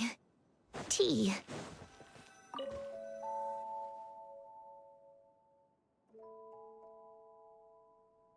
Oh, these are some of Alen's drafts from his later years. Just casual doodles, really. And these are just some unimportant letters. I couldn't be bothered to sort through them before I left.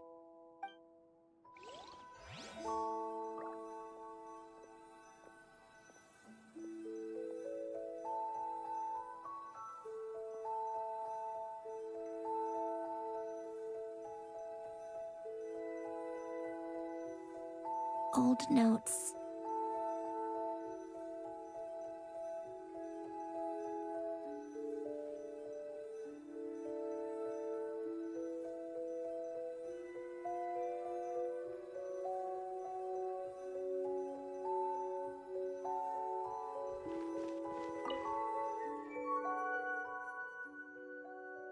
Oh, I played with these when I was little.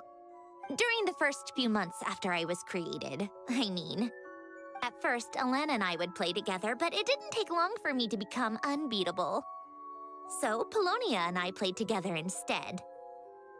Yeah, these don't look like Paimon's kind of games. Logic and math puzzles? Those happen to be my specialty. It's been so long. What do you say? Should we play a few rounds? Let's go with this one. The gears on the left are stacked from largest to smallest. The goal is to move them to the other side in the fewest number of moves. Just remember, you can't stack a bigger gear on top of a smaller one.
like it took you a few extra moves. My first attempt, well, what did you think of the game? You showed quite a bit of promise, too. We should do this again sometime. There are other puzzles we could try.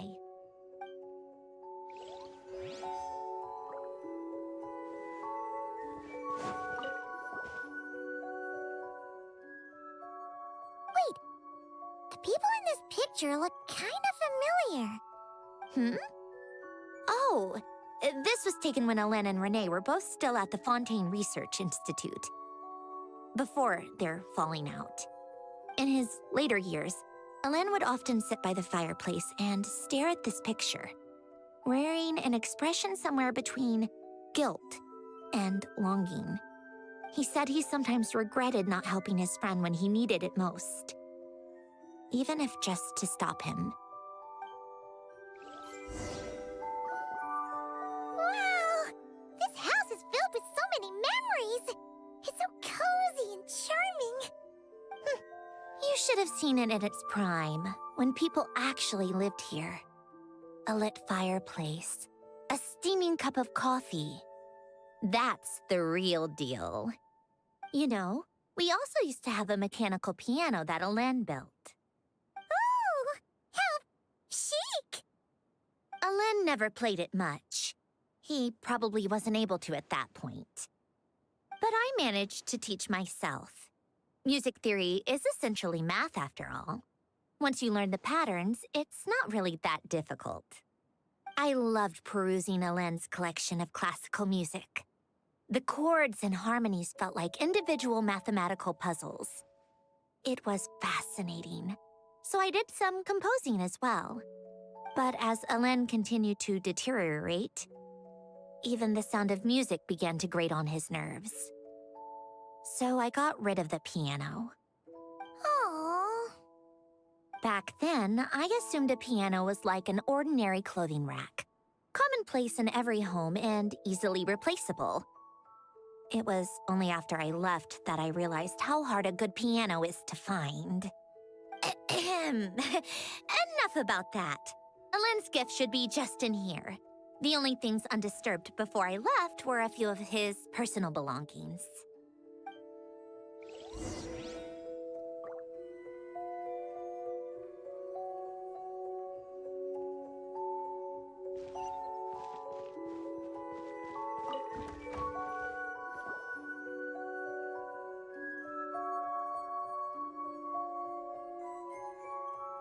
Wait, there's a hidden compartment at the back of this box. Looks like it's locked with some kind of gear mechanism. Knowing you, Alain, I'm guessing it goes like this, then like this. Got it. Am I a genius or what? Let's see here. A box? Well, you gonna open it?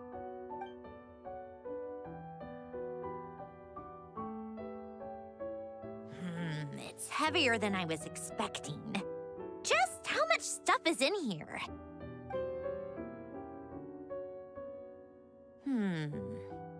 A letter? And a bunch of junk underneath it. None of it seems that important. Wait a second. This should be it. A cube?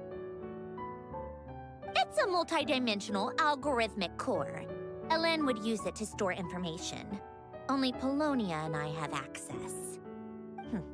All right, I'll start looking into the core and the letter. Feel free to go through the rest of the stuff and see if there's anything useful.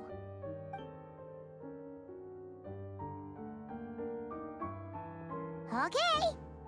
Hold on, there's another picture in here. This one has writing on the back. A snapshot of you playing among the plants shortly after you were born. You seem to like these flowers a lot. May you grow and flourish just as they do. Huh? Wow! Look how happy you are in this picture. You've changed a lot since then, huh? What's that supposed to mean? Just that you come off kinda aggressive sometimes. Or, annoyed at everyone around you? Well then, people should stop being so annoying. It's not like I'm the one with the problem. Of course not. Oh, here's something else. Looks like a piece of paper torn out from somewhere. Today, I solved another math puzzle and made a breakthrough on a construction problem the Institute has been stuck on for years. Am I a genius or what? No, wait, that's From now on, I should have people address me as Her Highness the Clockwork Princess, Unraveler of all reason. No, nope. No more of that. I thought I tore this page out. You wrote this? Then how did it get... Wait, there's more writing at the bottom. You seem to have developed a distaste for this particular entry, considering I found it in the trash. I'm sorry, but I could not help but hold on to it. Forgive me. Lynn! Don't be embarrassed. Everyone goes through a phase like that. Nonsense. I wasn't even the one who wrote that. It must have been Polonia. That's enough. I told you it was Polonia. You know what? We're done with this. No more rifling around in the box. Just put it down and let me read the letter. To my little clockwork princess.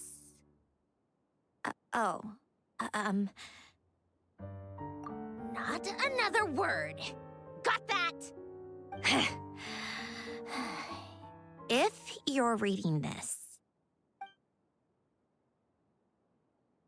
You've most likely received the gift I left for you. I just hope you didn't stumble across all this while cleaning out my effects or something trivial like that. I once asked if there was something you wished for. Do you remember that? I wonder if time has changed your answer. Regardless, I have another gift.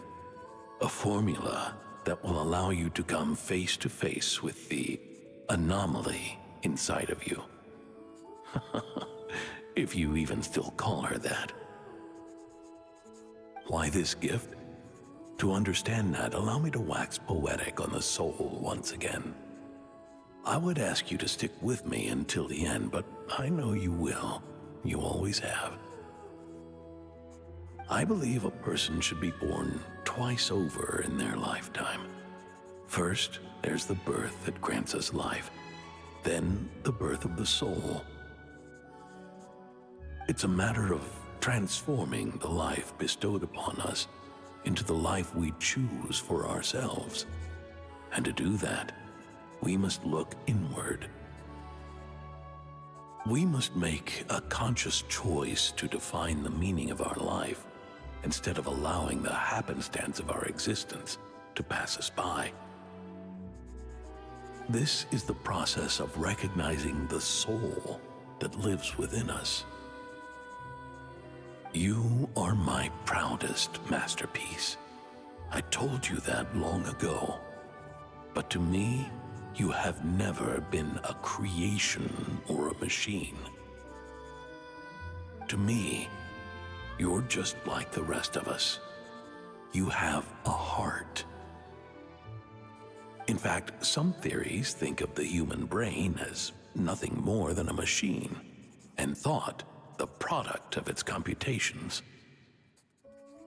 So you see, perhaps we're not so different after all. Your inner machinery is just far more advanced than most. No matter how one looks at it, the heart is a complex thing, a place where logic and reason collide with our emotions.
Your computational capacity allowed you to become sentient and develop logical reasoning.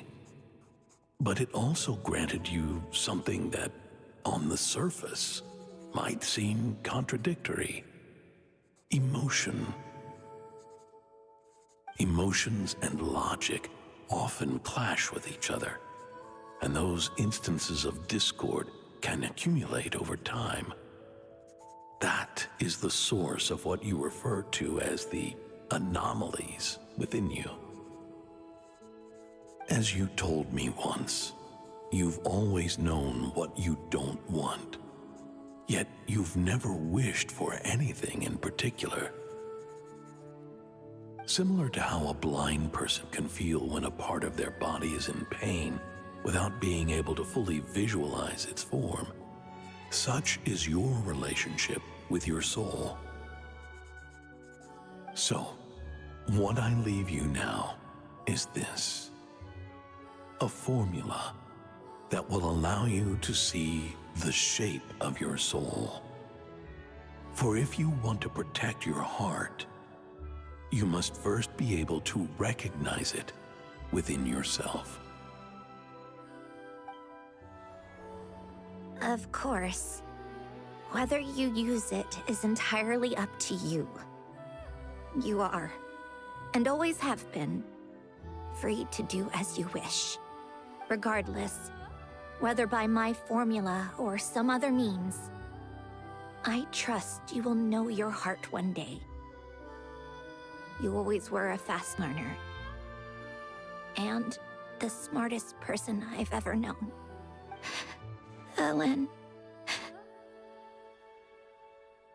Oh.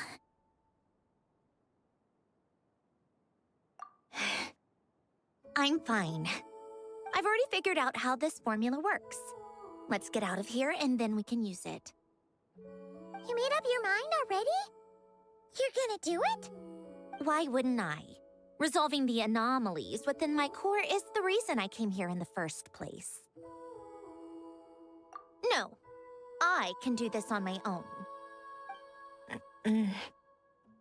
But, do you want to watch? What do you mean? I already know what anomaly I need to resolve. Like Alen said, she's an amalgamation of all the times my logic algorithms have clashed with my emotions. And by resolve, you mean that literally, or...? Yes. But if you, let us in like that, wouldn't that mean letting us see a bunch of your, you know, inner thoughts and secrets? If what Alen said is true, then I'm about to be... born anew, or whatever. This is your chance to be lucky enough to witness it. Besides, you already read my whole diary. When it comes to keeping my innermost thoughts to myself, well, I think that ship has sailed. You're really sure about this? How many times do I have to say it? I finally let you in as, friends, and you want to question it. I'm... enough with the mushy stuff. Just follow me.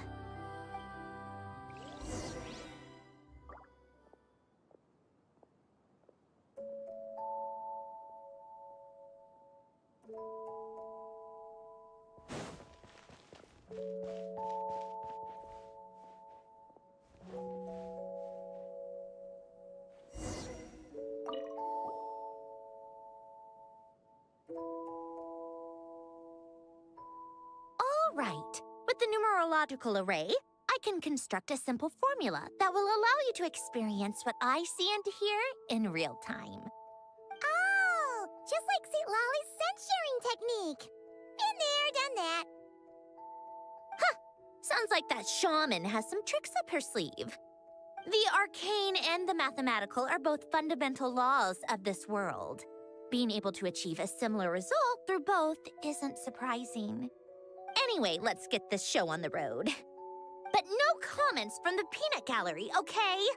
I know I offered, but I still don't want any interruptions.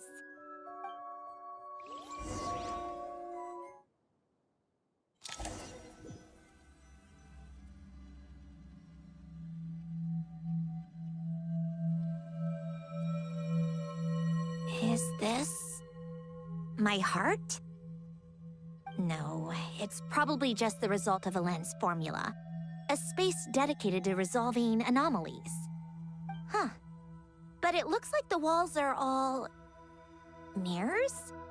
You made it. About time. Is that me? From the past? You just spoke of anomalies. Well, here I am. What happens when emotion contradicts reason? Shall we sit down and talk?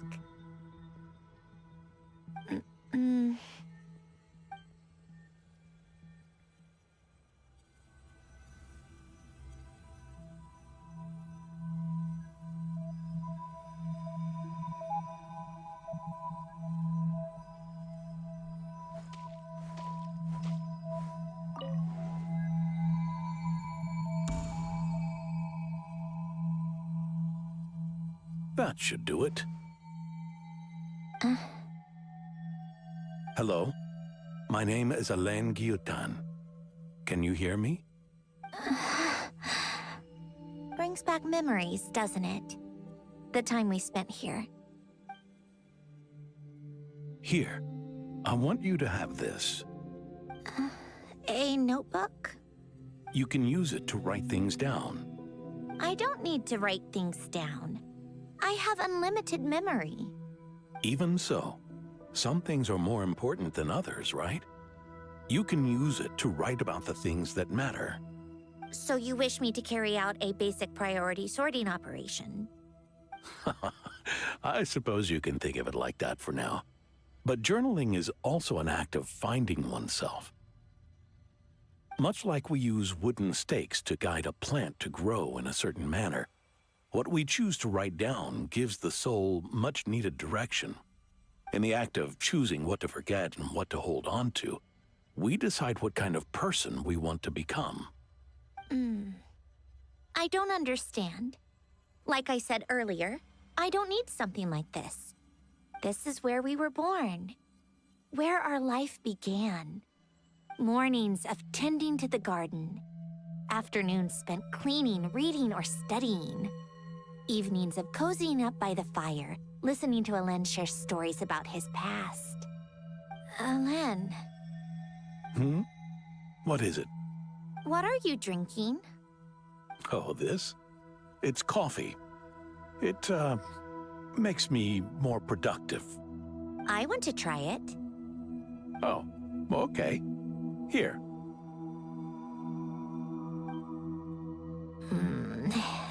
Bitter. Speaking of, why did you design me with senses? Taste, smell, touch. Well, I'm not quite sure. It just felt like the right thing to do. I suppose I hoped you might have a life of your own one day, and that you deserve to experience all life has to offer. Oh. Still bitter. But the smell is nice. I thought those peaceful days would go on forever. You know that's not possible.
Maybe. But how was I supposed to know the end was just around the corner? That was just bad luck. Was it? Well, it certainly became a pattern, now didn't it?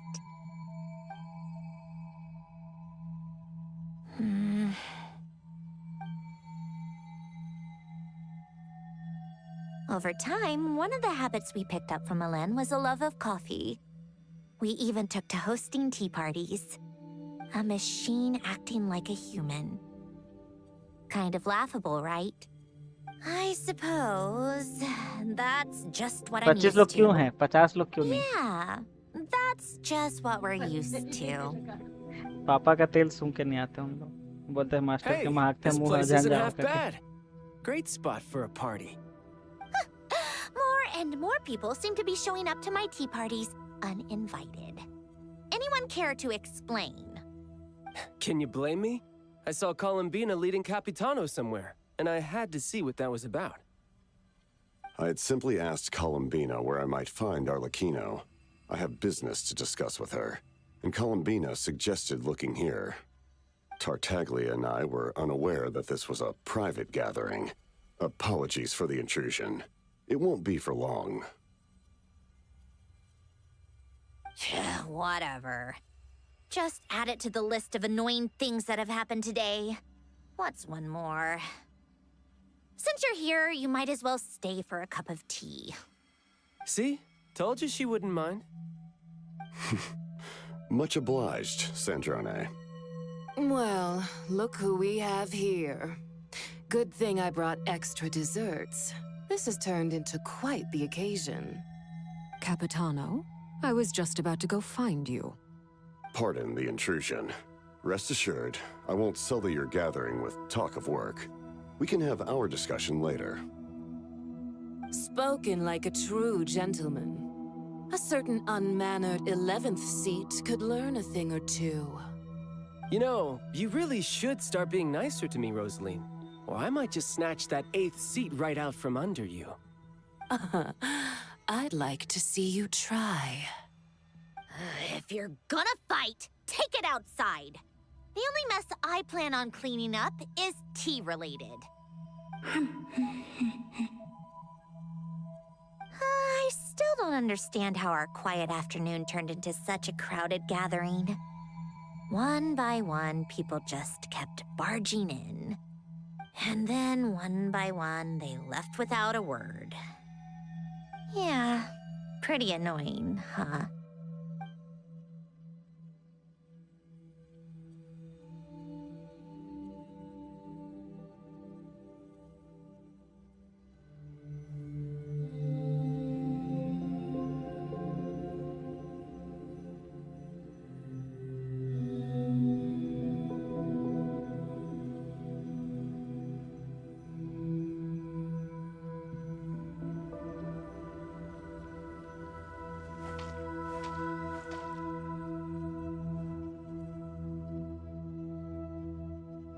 Of all my days with the Fatui, the times I spent with you, Arlecchino, and Rosaline, they were my favorite. Goodbye, Sandrone.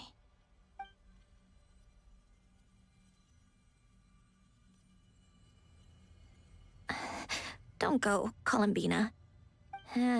We should have just said that. Why didn't we?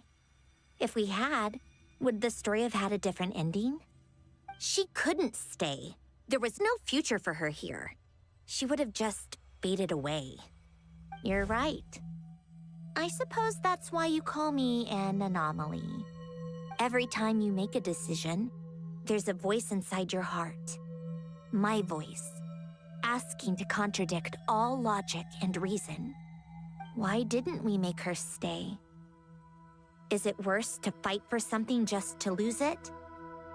Or not to have fought at all? Don't you find it unfair?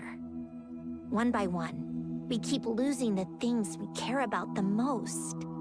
But in the end, whether I want to fight for something or cry over all we've lost, you just push it down and pretend not to hear.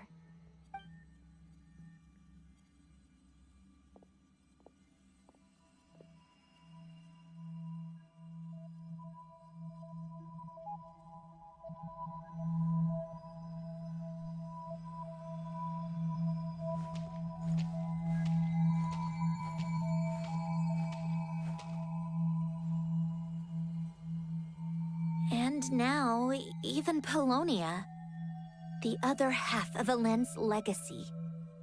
The last remaining member of our family. Even Polonia is no longer with us.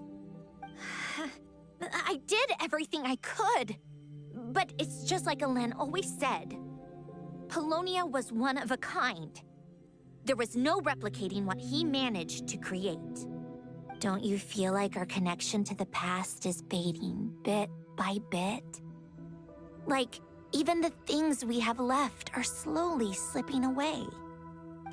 I suppose. But you can't move through life without having to say goodbye. And even as we experience loss, there are always new things to be gained. Ever so logical. What's your take, then? It feels like the more I care about something, the faster the world takes it away. It sounds so stupid, but I can't help it. That's the hand life has dealt me time and time again. Why even fight for something that's just going to be lost in the end? Better to never have had it at all. Better if it would all just disappear. Dark, I know. But the heart wants what it wants. Maybe the stellar linchpin appeared because of me. Because of what I wish for. I don't think so. Yeah, probably not. What an anomaly wants goes against all logic and reason after all. Well, go ahead and do what you came for. You're here to resolve the anomaly, aren't you?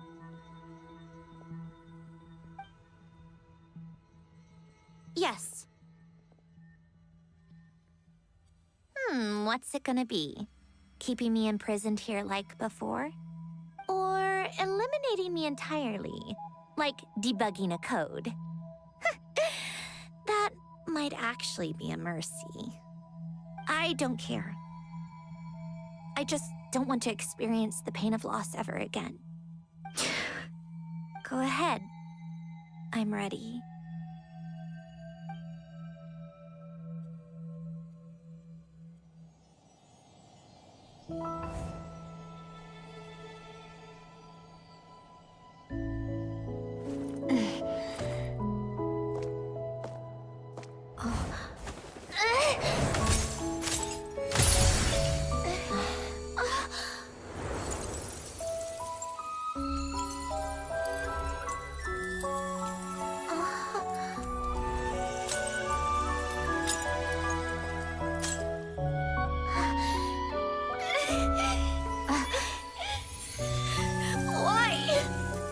Why do we keep losing everything we care about?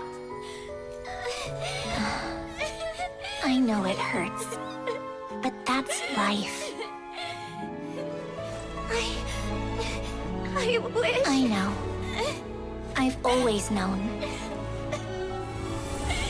Because we've been one all along.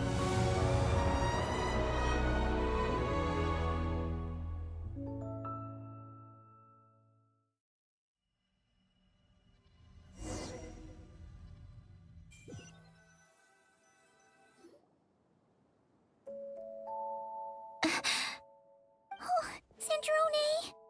I'm fine. It's okay to cry, you know. Cry?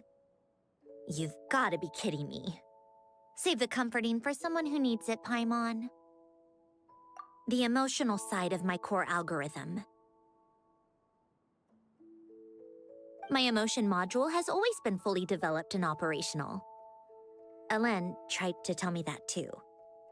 I've just chosen to ignore her voice all this time. I suppose. Come to think of it, it's kind of like the aquarium on the ship. The aquarium? The old me took one look at it and saw something I would inevitably lose. So I stopped putting in the effort. Then, one by one, the fish all swam away. and the place became even more bleak and depressing. Pretty pathetic, right? Don't say that! A lot of people would feel the same. It just shows how much you care about what you have. Now, after seeing what you've done with the aquarium, I have to admit, I think it's beautiful.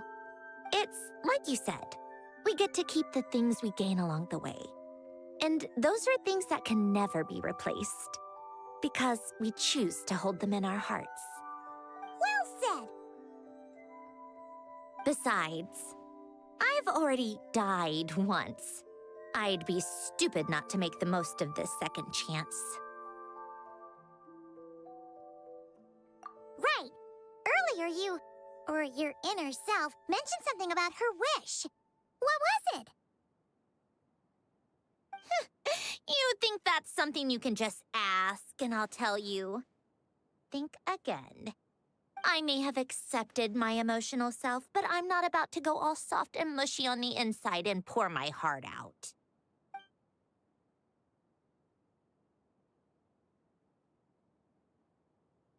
That said, taking a step in the right direction couldn't hurt. Starting with cleaning some old aquarium tanks of my own. Huh? Metaphorically speaking, I mean. Come on, let's head back to the ship. I need to talk to that shaman.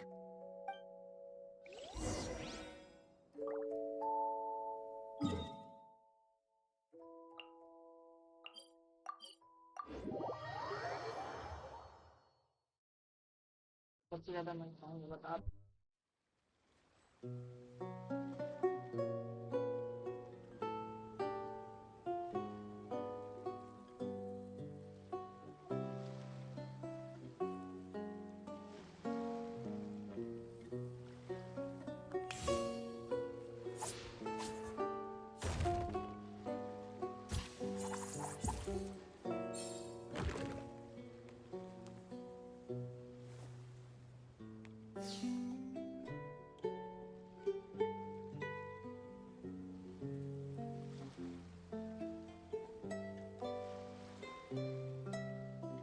What am I now, you ask?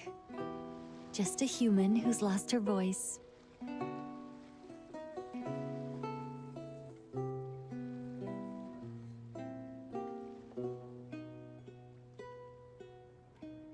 ये तो photo के लिए जगह बचाऊंगा भाई।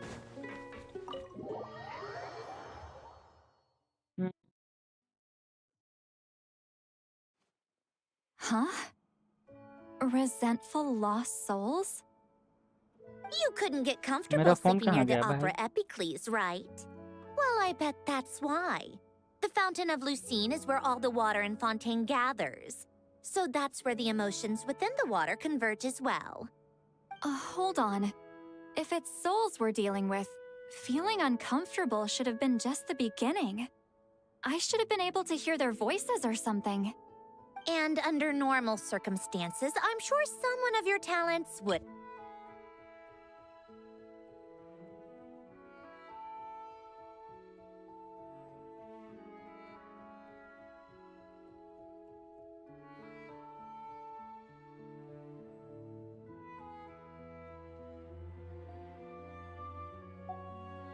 Remind me how they ended up like that again? You mentioned something about them being split apart? Yes, it's called soul severing. Renee of the Nartsitzenkreuz Ordo came up with it. After learning of Fontaine's impending doom, Renee thought if he could find a means for the soul to live on in perpetuity, it might ensure the world's salvation. Soul severing was the first step of his research. Unfortunately, his theory of the four orthants was imperfect at the time, and a failure along the way caused his physical form to dissipate. Jakob, another member of the Nartsitzenkreuz Ordo, sought to carry on Renee's legacy and restore his physical form. He even used some of the people who stood in his way as test subjects for his research. By severing their souls? Yes. After Renee successfully awakened, the two continued their research, and all the severed souls ended up merging into Renee's consciousness. After you saved Fontaine by turning Fontainians into true humans, these souls returned to the ley lines. But the souls severed before Renee awakened had nowhere to go, doomed to forever wander the waters of Fontaine as listless spirits. Almost as if they exist outside the bounds of this world. Unrecognized by the ley lines or fate. No wonder I couldn't sense them.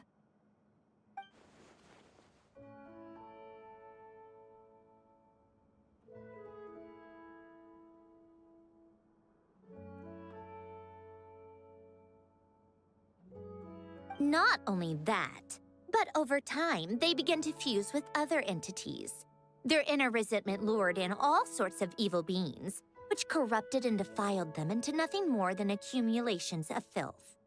But the full transformation must have been recent.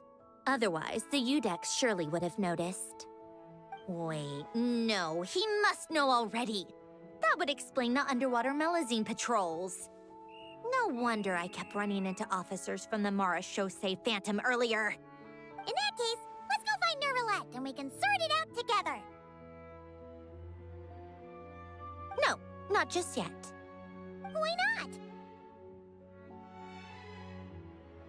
For one, the diplomatic castle alone would be a nightmare. Even though I haven't reported back to Snezhnaya yet, I'm not planning to leave the Fatui anytime soon. Besides, with me here, success is a done deal. Involving other people would just complicate things. All I need is for Miss Seatlolly to help pinpoint the location of this monstrosity. Think you can do it? With my eyes closed. This is what I do. I'm a lot better at it than manning a desk, at least. But, how exactly do you plan on resolving this soul stuff? Even to me, there's no obvious answer. Seems pretty complicated, all things considered. Just trust me. I have the perfect solution. Oh, all right. If you're that confident, we'll follow your lead. Why the sudden interest in helping Fontaine with this, Sandrone? You never knew Renee and the others, right? No, I didn't. And you're right. This problem has nothing to do with me. I wouldn't get within 10 feet of the Nartsitzenkreuz Ordo or its members. But, in his later years, Elen told me he regretted not helping his best friend when he needed it the most.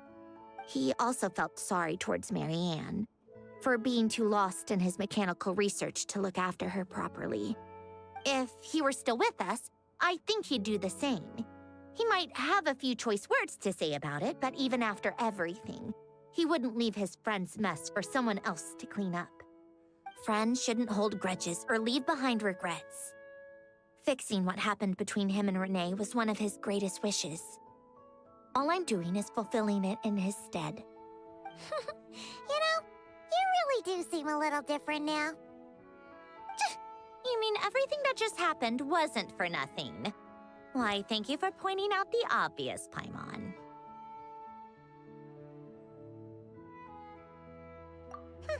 Just washing off the grime of the past. Turns out, a lot can build up after being ignored for so long. What's this about aquarium tanks all of a sudden? They go off on some grand adventure and what? Now they have their own private code? Stupid.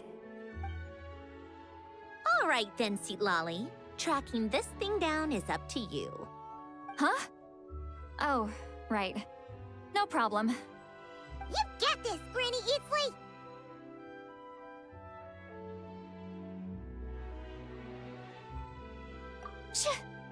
You! Come with me to Hotel de Boer for a drink. Right now. Why? Because I said so! Miss Guillotin, I'll report back on the location tomorrow morning. Just need a drink or two first to bolster me up. Well, don't let me keep you. All right, you. Time to go. I've got scores that need settling. Huh?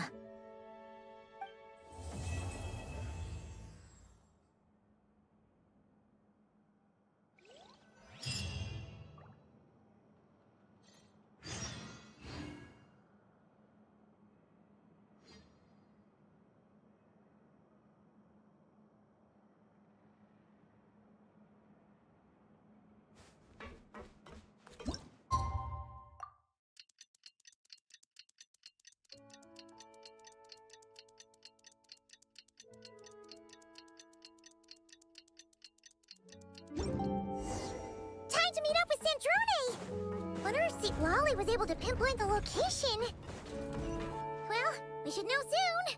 Let's just...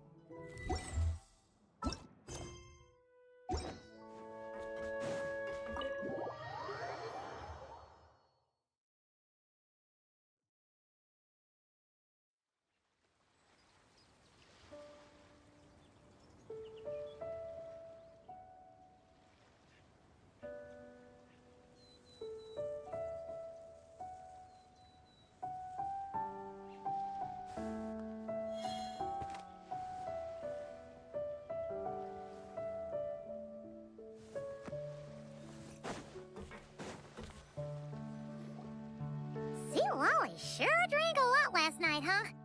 Wonder if she's even awake. Good morning. Columbina! Oh, you sure know how to make an entrance. What are you doing here? We just finished filming a last-minute scene, so I came up to get some fresh air. The others are still down below discussing what the final scene should be. You mean, how it should end? Yes, they're torn between whether the heroine should reunite with her old friend or not. Ah, because the whole point is that she came to her friend's homeland to search for her, right?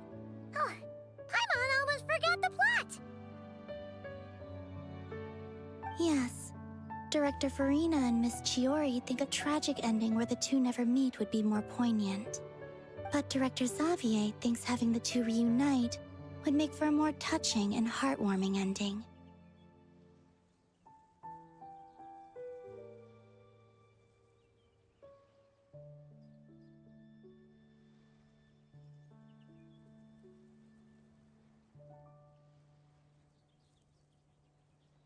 Me? I'm not sure. On a personal level, of course I want to see her again. Of course I want to experience that moment where we reunite. Even if it's just for the cameras. But that means an actor would have to take her place. And that makes me feel... Oh. Huh? Yeah, don't look so worried. Making a film is supposed to be fun. Besides, it's all gonna work out. You can trust Paimon on that. Work out? How? Well, you know.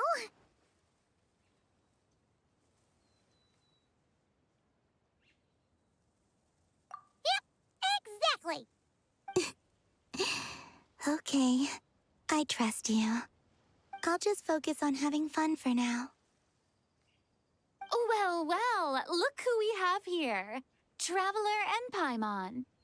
Oh, the lighting specialist and clapper loader that never were. Yeah. We kinda went AWOL, didn't we? Sorry about that. Seriously, don't worry about it. Everything's going smoothly on our end, so just do what you need to do. You seem to be in better spirits now, Miss Columbina. I apologize if our earlier discussion put you on the spot. It's okay. I'm fine now. The Traveler and Paimon talked me through it. So, what are your thoughts on the ending then? Should we have them reunite or not? We should tie everything up in bows. Huh?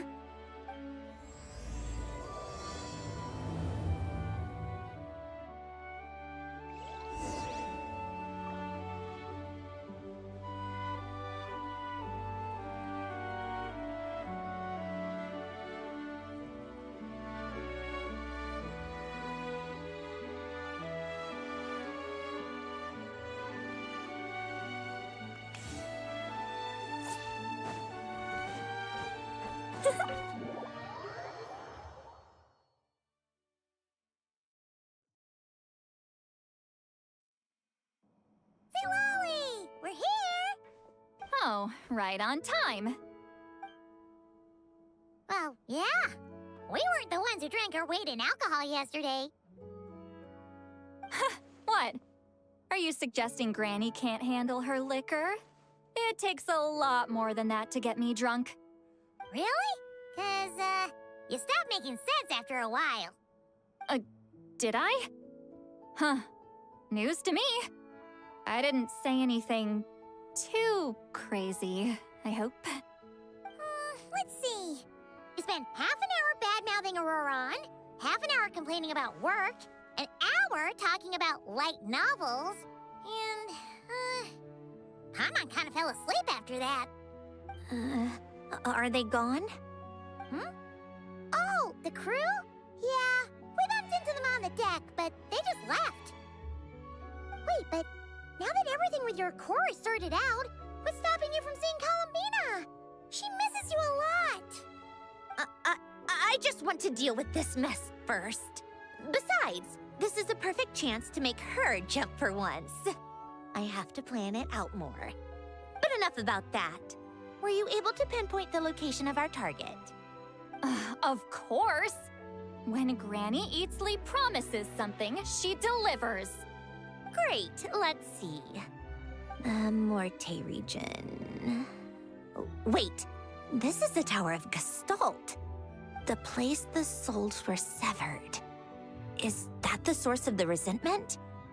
Or is it the Narcitzenkreuz Ordo in general? Let me come with. This thing's movement isn't fixed. If it's not at this location when we get there, I can use a ritual to summon it. You've already gone to more than enough trouble. I don't mind. These old bones have nothing better to do anyway. Summoning a spirit isn't going to do me in. Besides, if I don't go, they'll just have more inside jokes I can't join in on. All right, then. I appreciate it.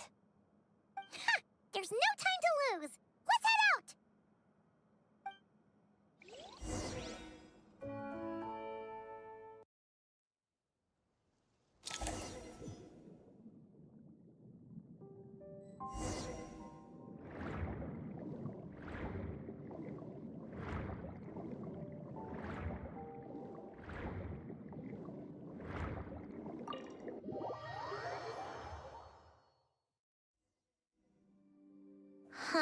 No sign of it so far.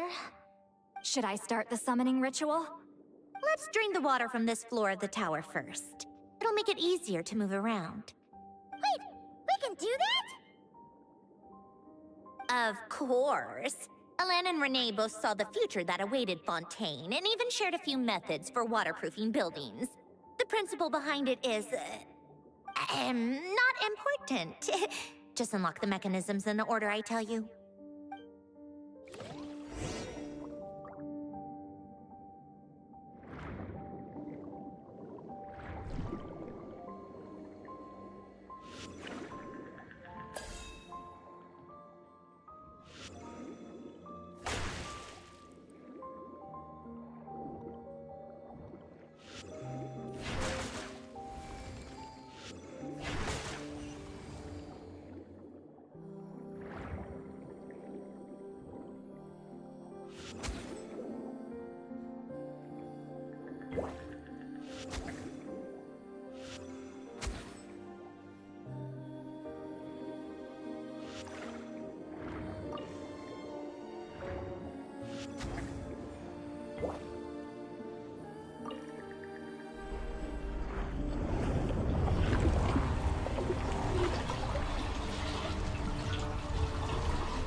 Ready?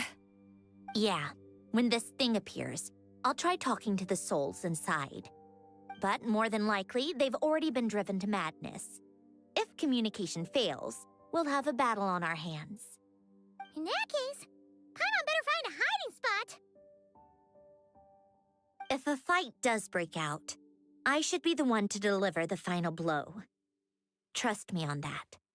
Understood. All right, I need quiet. Wandering spirits, drifting along the tides. Hear me now. Broken souls, silenced, torn apart and forsaken. Follow the traces of the past and return to us. Let resentment recognize resentment. Let vile entities be drawn together. And in this place, take form once more.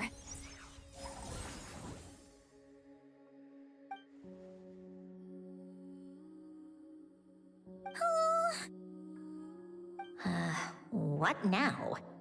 Is that it? This is exactly why I deal in math, not magic. How are we supposed to know what stage the spell is at? It's like there's no logic to speak of. Mechanical science is so much easier to...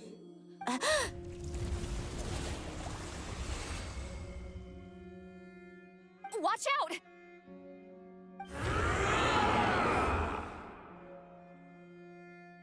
Hey, you! Or whoever's inside of you. I need you to listen to me. I'm a descendant of Fontaine's Lord Artificer, Hélène Guillotin. I can make you whole again and return you to the ley lines. You just need to work with me here.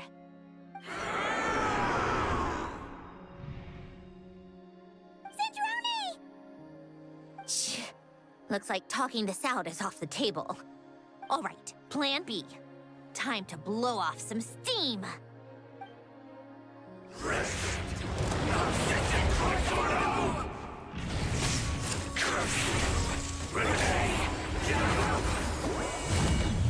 You're cursing out the wrong person! I didn't even know them!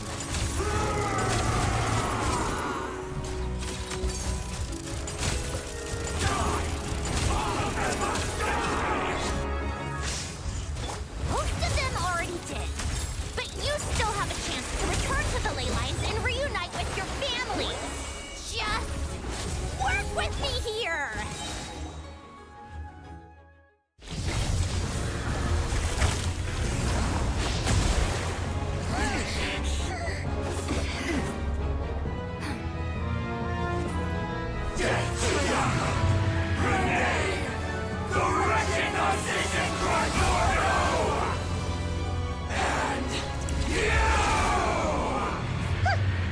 I told you I'm not like them.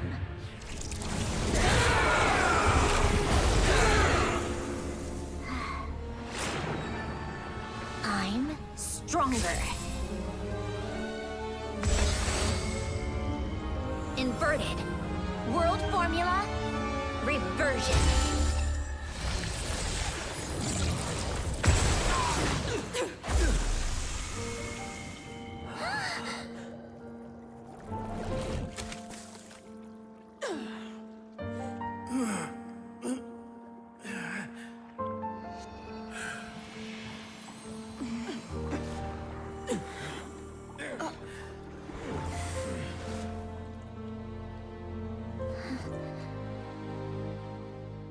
Be at peace among the tides.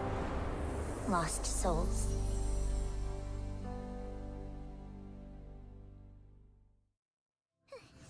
Is it over? Yep, told you it'd be a piece of cake. How did you do that back there? That creature was nothing special. Add a bunch of souls with nowhere to go, a touch of malicious energy, a few impurities, and a whole lot of resentment. And that's what you get. All I did was separate the original souls from the rest of the filth, allowing them to be accepted by the current rules of the world. The principle behind the world formula is divergence. Starting from a point of origin, it deconstructs and reconstructs the possibilities of the world to find certain answers. So, it would follow that reverse calculating the world formula allows us to achieve convergence and restoration instead. Using a numerological array, I was able...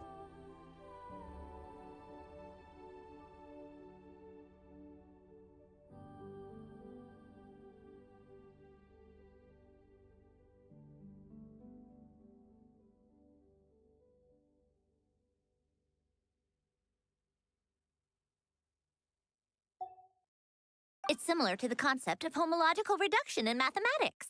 I reduced them to the basic fundamental essence of their being without changing their underlying nature. That meant... never mind. Judging by all the blank stares, I'm guessing you don't actually care.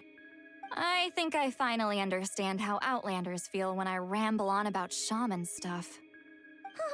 Point is, it was super impressive! Sandrone? You're just realizing that now. Ahem. Enough about that. We should get going. I'll go reset the mechanisms inside the tower. See you back on land.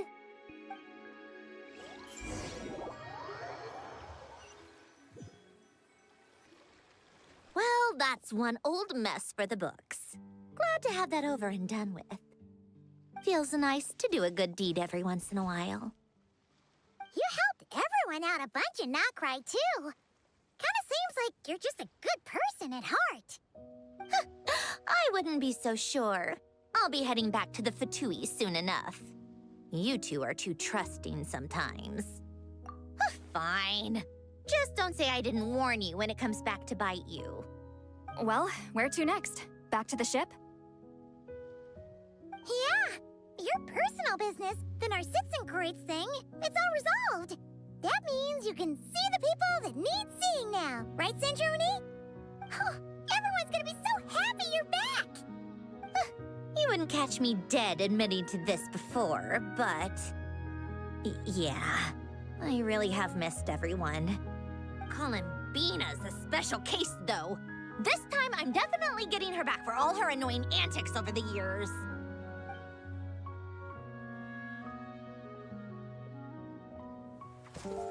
She'll sense me coming from a mile off. How am I gonna...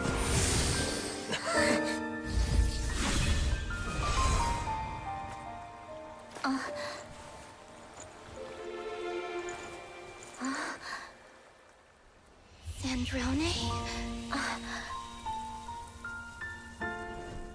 Is it really you? You're back? You didn't tell me. You avoided me. Why?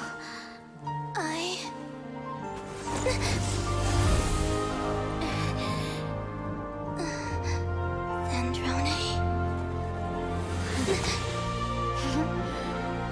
Now we're even. I missed you so much. That makes one of us, idiot. I'm here, Columbina.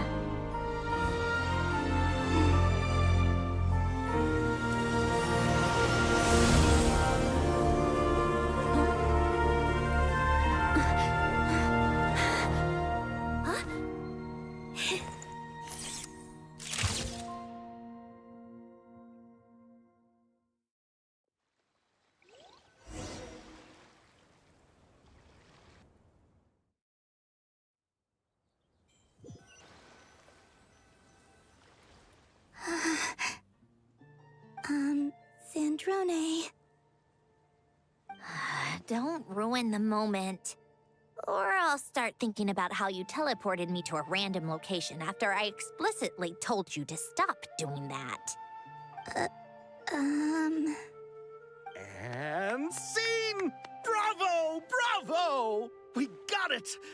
This is exactly the ending I was hoping for. Huh?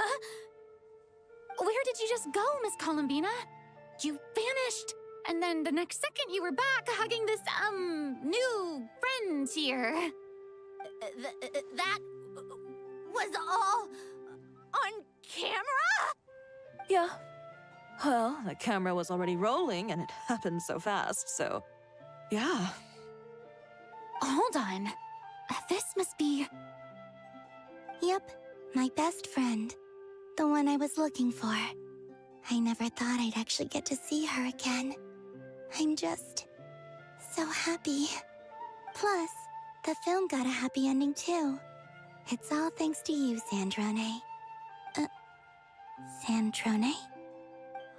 You couldn't stop being annoying for 1 second? Columbina!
As expected.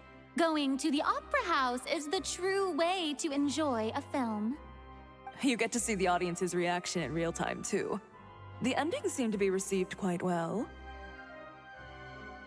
Paimon can't believe you let us include that in the final cut, Sandrone!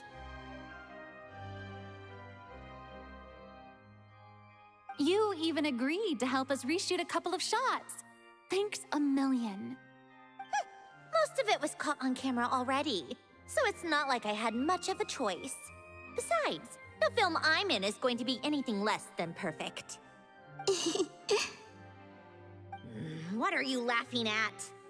Nothing. It was just interesting to see us on screen together. I'm glad this moment is going to be preserved forever. Just a pity we didn't take home the Farina Award this time around. Well, artistic films can rarely compete with commercial ones. You should have prepared yourself for this the minute you changed the script. True. Oh, did I hear someone mention the Farina Award? Come on, don't gloat! I won't. Our crew winning the Farina Award was a team effort after all. Costume design, script adaptation. Ooh, and the practical effects were so realistic. The flames and explosions even made me jump while we were filming. A lot of the effects were based on actual items the Special Patrol confiscated from criminals. Who knew they'd serve another purpose, right? But it turned out amazing! Really brought the thrilling scenes from the novel to life. Fontaine's film industry is seriously impressive. Which film did you vote for, Silali? Isn't it obvious? Great Detective Herlock, of course! That's the whole reason I'm here! You all should be proud, though. A lot of critics are saying really good things about your film, too. Longing and loss, searching for something even after it's gone. It's a film that makes you think about life and how important it is to explore those themes. Well, that is what the art of storytelling is for. Watching a film with friends is so much fun! There's so much to talk about! Ooh, let's throw a celebration later then. We're all old friends. Oh, we could find a place and chat to our heart's content. How about the Wingalette? That's perfect! Friends and family are more than welcome too. So if you want to bring people, don't be shy. You all can head over first and make yourselves at home. I'll bring over some refreshments in a bit. I just have one more stop to make first. Can I come?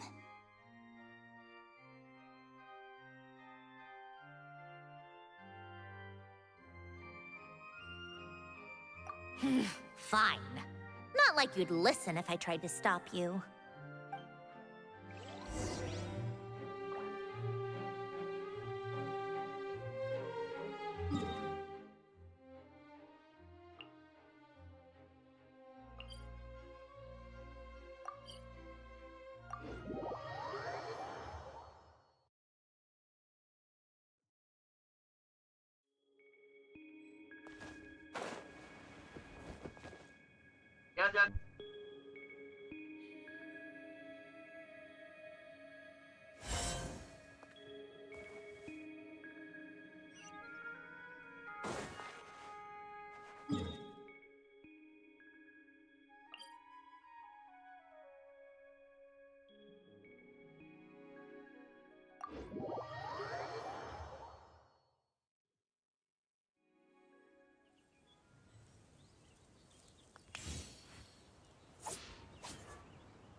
Yes.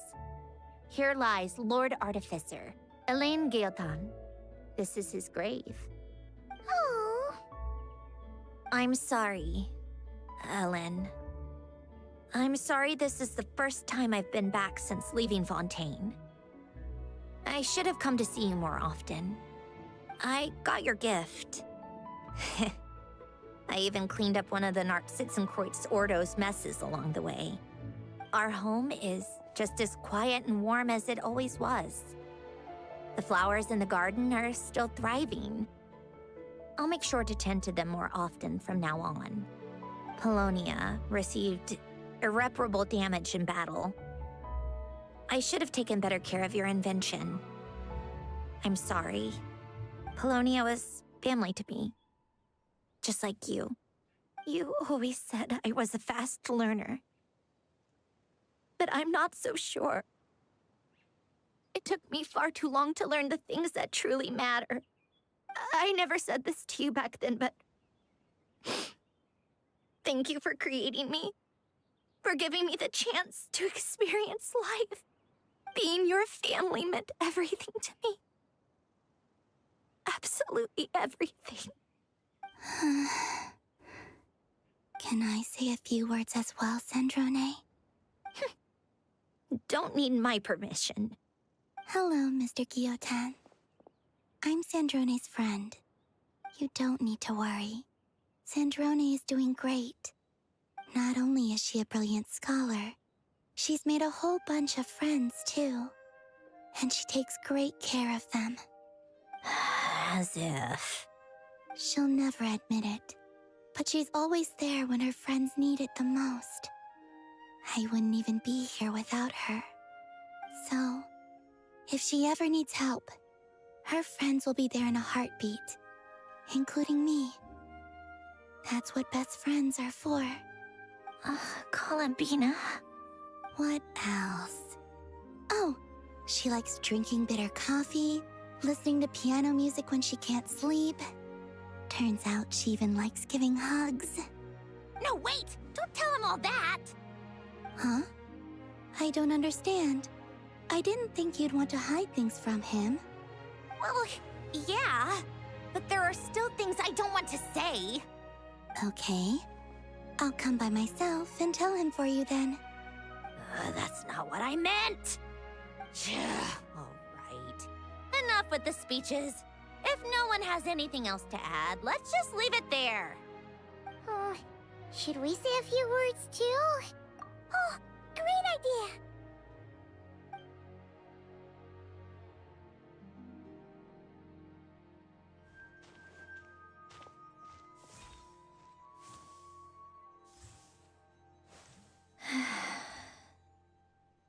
Goodbye, Ellen.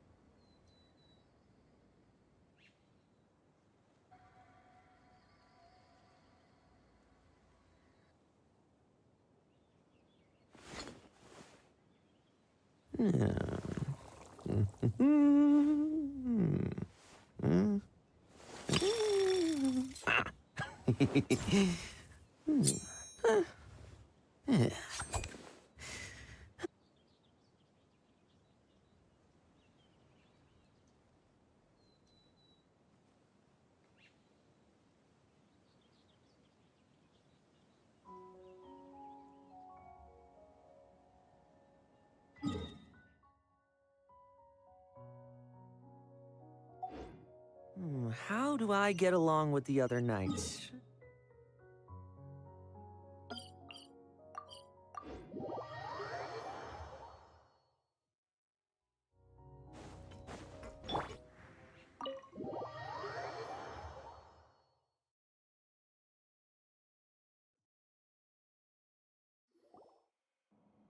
You made it! The party's already started. Oh, but, you didn't bring anyone else along? I thought you headed out to invite some friends. We did invite a friend, actually. She'll be here soon. She's even bringing some desserts to have over tea. You should join us later, Miss Farina. I do love a tea party. Then don't mind if I do. This seems like a fun occasion. Let's go talk with everyone. Good idea! We'll introduce you to all our old friends.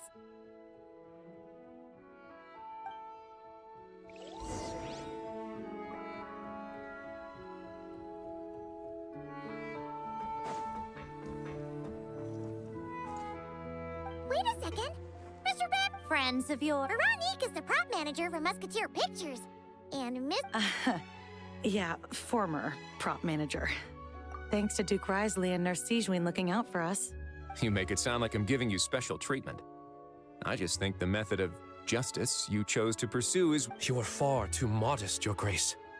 The only reason we were even able to come... It's also just good for the physical and mental. Anyway, I suppose I have you to thank for keeping the winglet in such good shape. I never... I didn't do anything special. It was... Don't sell yourself short, Miss Guillotin.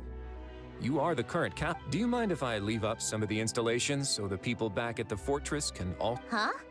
Like I said before, I just think it would be good for the inmates who clean and maintain the winglet to... Besides, maintaining an aquarium is sure to be a lot more interesting than scrubbing... Of course I... Great. Then it's... That's amazing, Sandrone. You do know you just invited me to hang out in prison, don't you?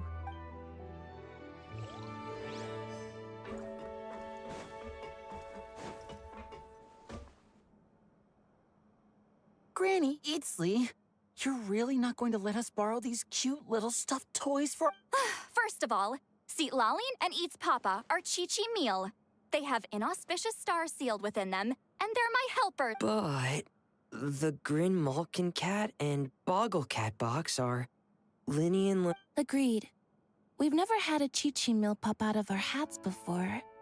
It would be quite the surprise. If this was the Masters of the Night Wind, these kids wouldn't have even had the guts to say mine. I'm terrible at dealing with requests like this. Oh, you... Lady Sandrone. Hello. Don't look at me like that.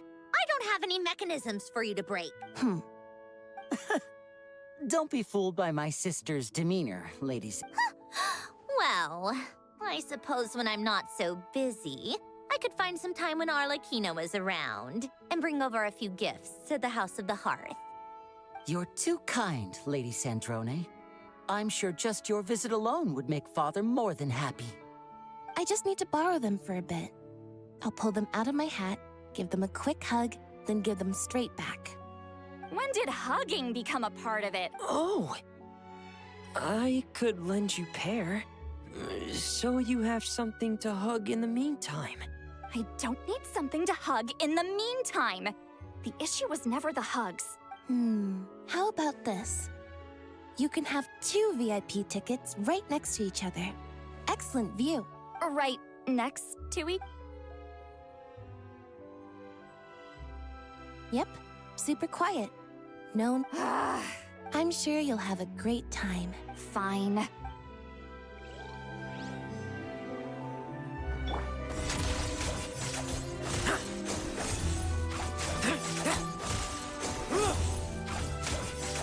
No fairy tale ending for you.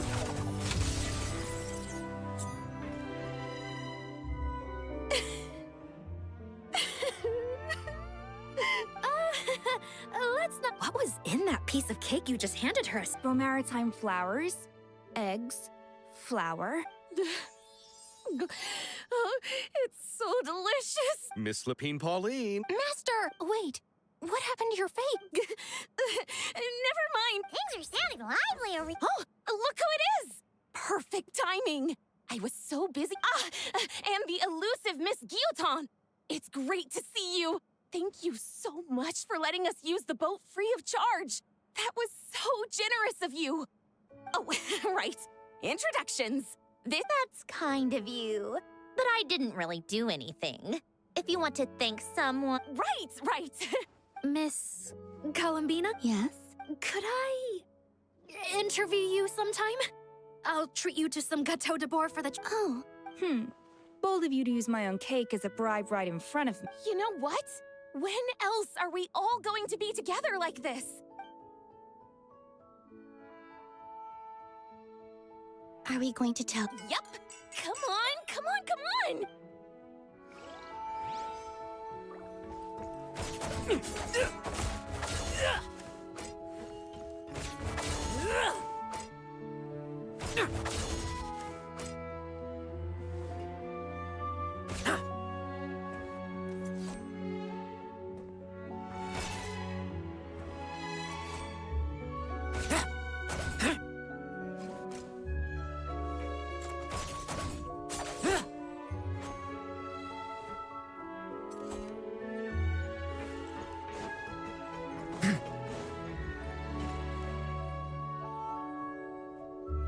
You made it. Sorry for starting the celebrations without... No worries at all. We're just glad everyone's having such a great time. Oh, right. You've probably seen them around already, but let us introduce... Miss Columbina and Miss Guillotin, right? Yep. This one started bawling her eyes out right next to me in the theater. I know. I didn't bring nearly enough tissue. Thanks. We saw your film. Oh, yes, we can skip it. Our effects were pretty over the top, right? Some of the extras in the big scenes were actual members of the... So basically, your That wasn't the only realistic aspect. Miss Chevreuse and Miss Emily were also... Oh, it was nothing. I was just... Wow! No wonder your film turned out so good! Oh, speaking of, want to join in on a round of tabletop troupe later, Miss Columbina and Miss Guillotin? Here we go again. That sounds interesting. Yes! Persuasion! I guess one round... Critical success! We've none stay.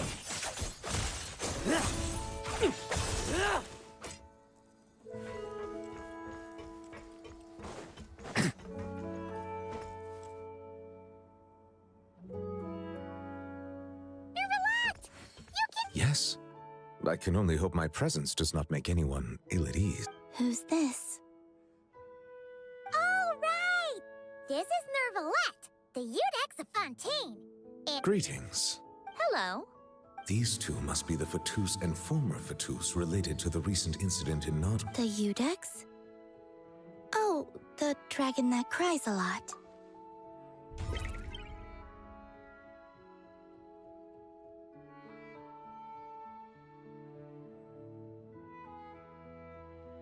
Oh, what? Jeez, Columbina. That's your takeaway from all those Fatui meetings? Seriously? Is that truly how I'm portrayed in the Fatui's intelligence? You must put a lot of people in prison then. Well, it would be more accurate to say I pass judgment on their crimes. All trials in Fontaine strive for fairness and justice. So, only the people who deserve... Well, deserve is quite a subjective metric, is it not? At the very least, I can promise that in every trial over which I preside, I make every effort to deliver a fair verdict. Yeah. Oh, for the love of... You seem like a good dragon. Not the kind that throws people in prison for no reason. I think we can get along just fine. Thank you. Then she punched me because... Oh, sorry, Nervalette. She thinks that's a sign of friendship. Where does she even pick up weird habits like that? Ah, I see. I believe I have observed... I suppose I now know what it feels like. Yes. You know, these two are surprisingly alike. Oh, looks like Arlecchino's here. Come on, Columbina. Let's go have ourselves a tea party.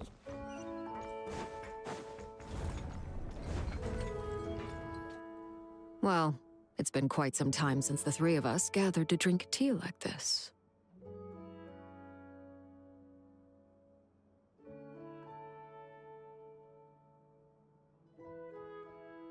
Yes, but your tea is as good as ever, Sandrone. Of course it is. The pastries you brought aren't half bad either, Arlecchino. I'm glad to hear it. Are they to your liking, Miss Farina? If I remember correctly, this particular cake is your favorite. Yes, thank you. The tea and pastries are absolutely delicious. I can't believe I'm casually sipping tea with 3 harbingers. Or are some of them former harbingers? Who knows? Due to diplomatic reasons at the time, our last tea party was rather tense. Wasn't it, Miss Farina? You have my apologies. But this is simply a casual gathering of close friends. So I do hope you can relax and enjoy yourself. Of course! I appreciate the hospitality, in both cases. Next time, let me be the one to treat all of you. I'm sure we'd all be delighted to have you join us more often. The same goes for you two.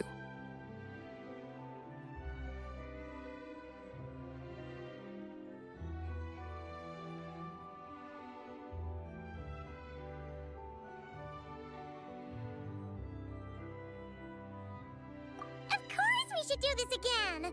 We've all been through thick and thin together by this point. This is nice, Sandrone. It reminds me of the happy times back in Snezhnaya, when things were so lively. Yeah. To be honest, I never thought these gatherings would feel this lively ever again. Well, I think I speak for all of us when I say we're truly glad you're back, Sandrone. Me too. I've realized that holding on to what matters doesn't just mean protecting what you already have. By reaching out and striving for something new, you can gain much more than you think.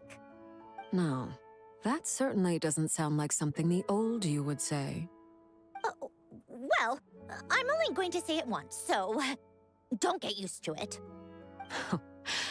Who knows? Perhaps...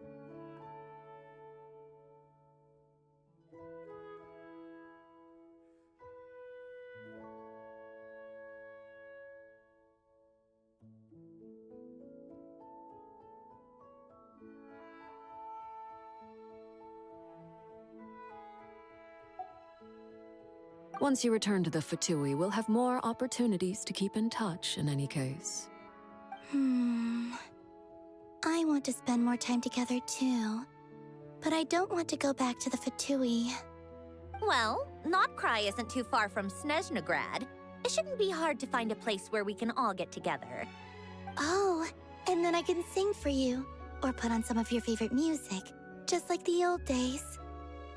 Speaking of music, I spotted a mechanical piano below deck. Is it yours, Miss Guillotin? Yes. Reclaimed, I suppose you could say. Why don't you play something for us? Huh? In front of all these people? Yes, why not? You play so well. Yeah, come on! Just a little, please? For the love of... Fine! One piece, and that's it.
here. I'm not sure I should be. Of course you should.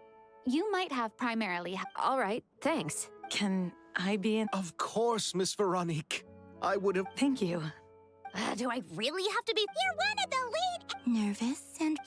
All right. And 3. Musketeer Pictures!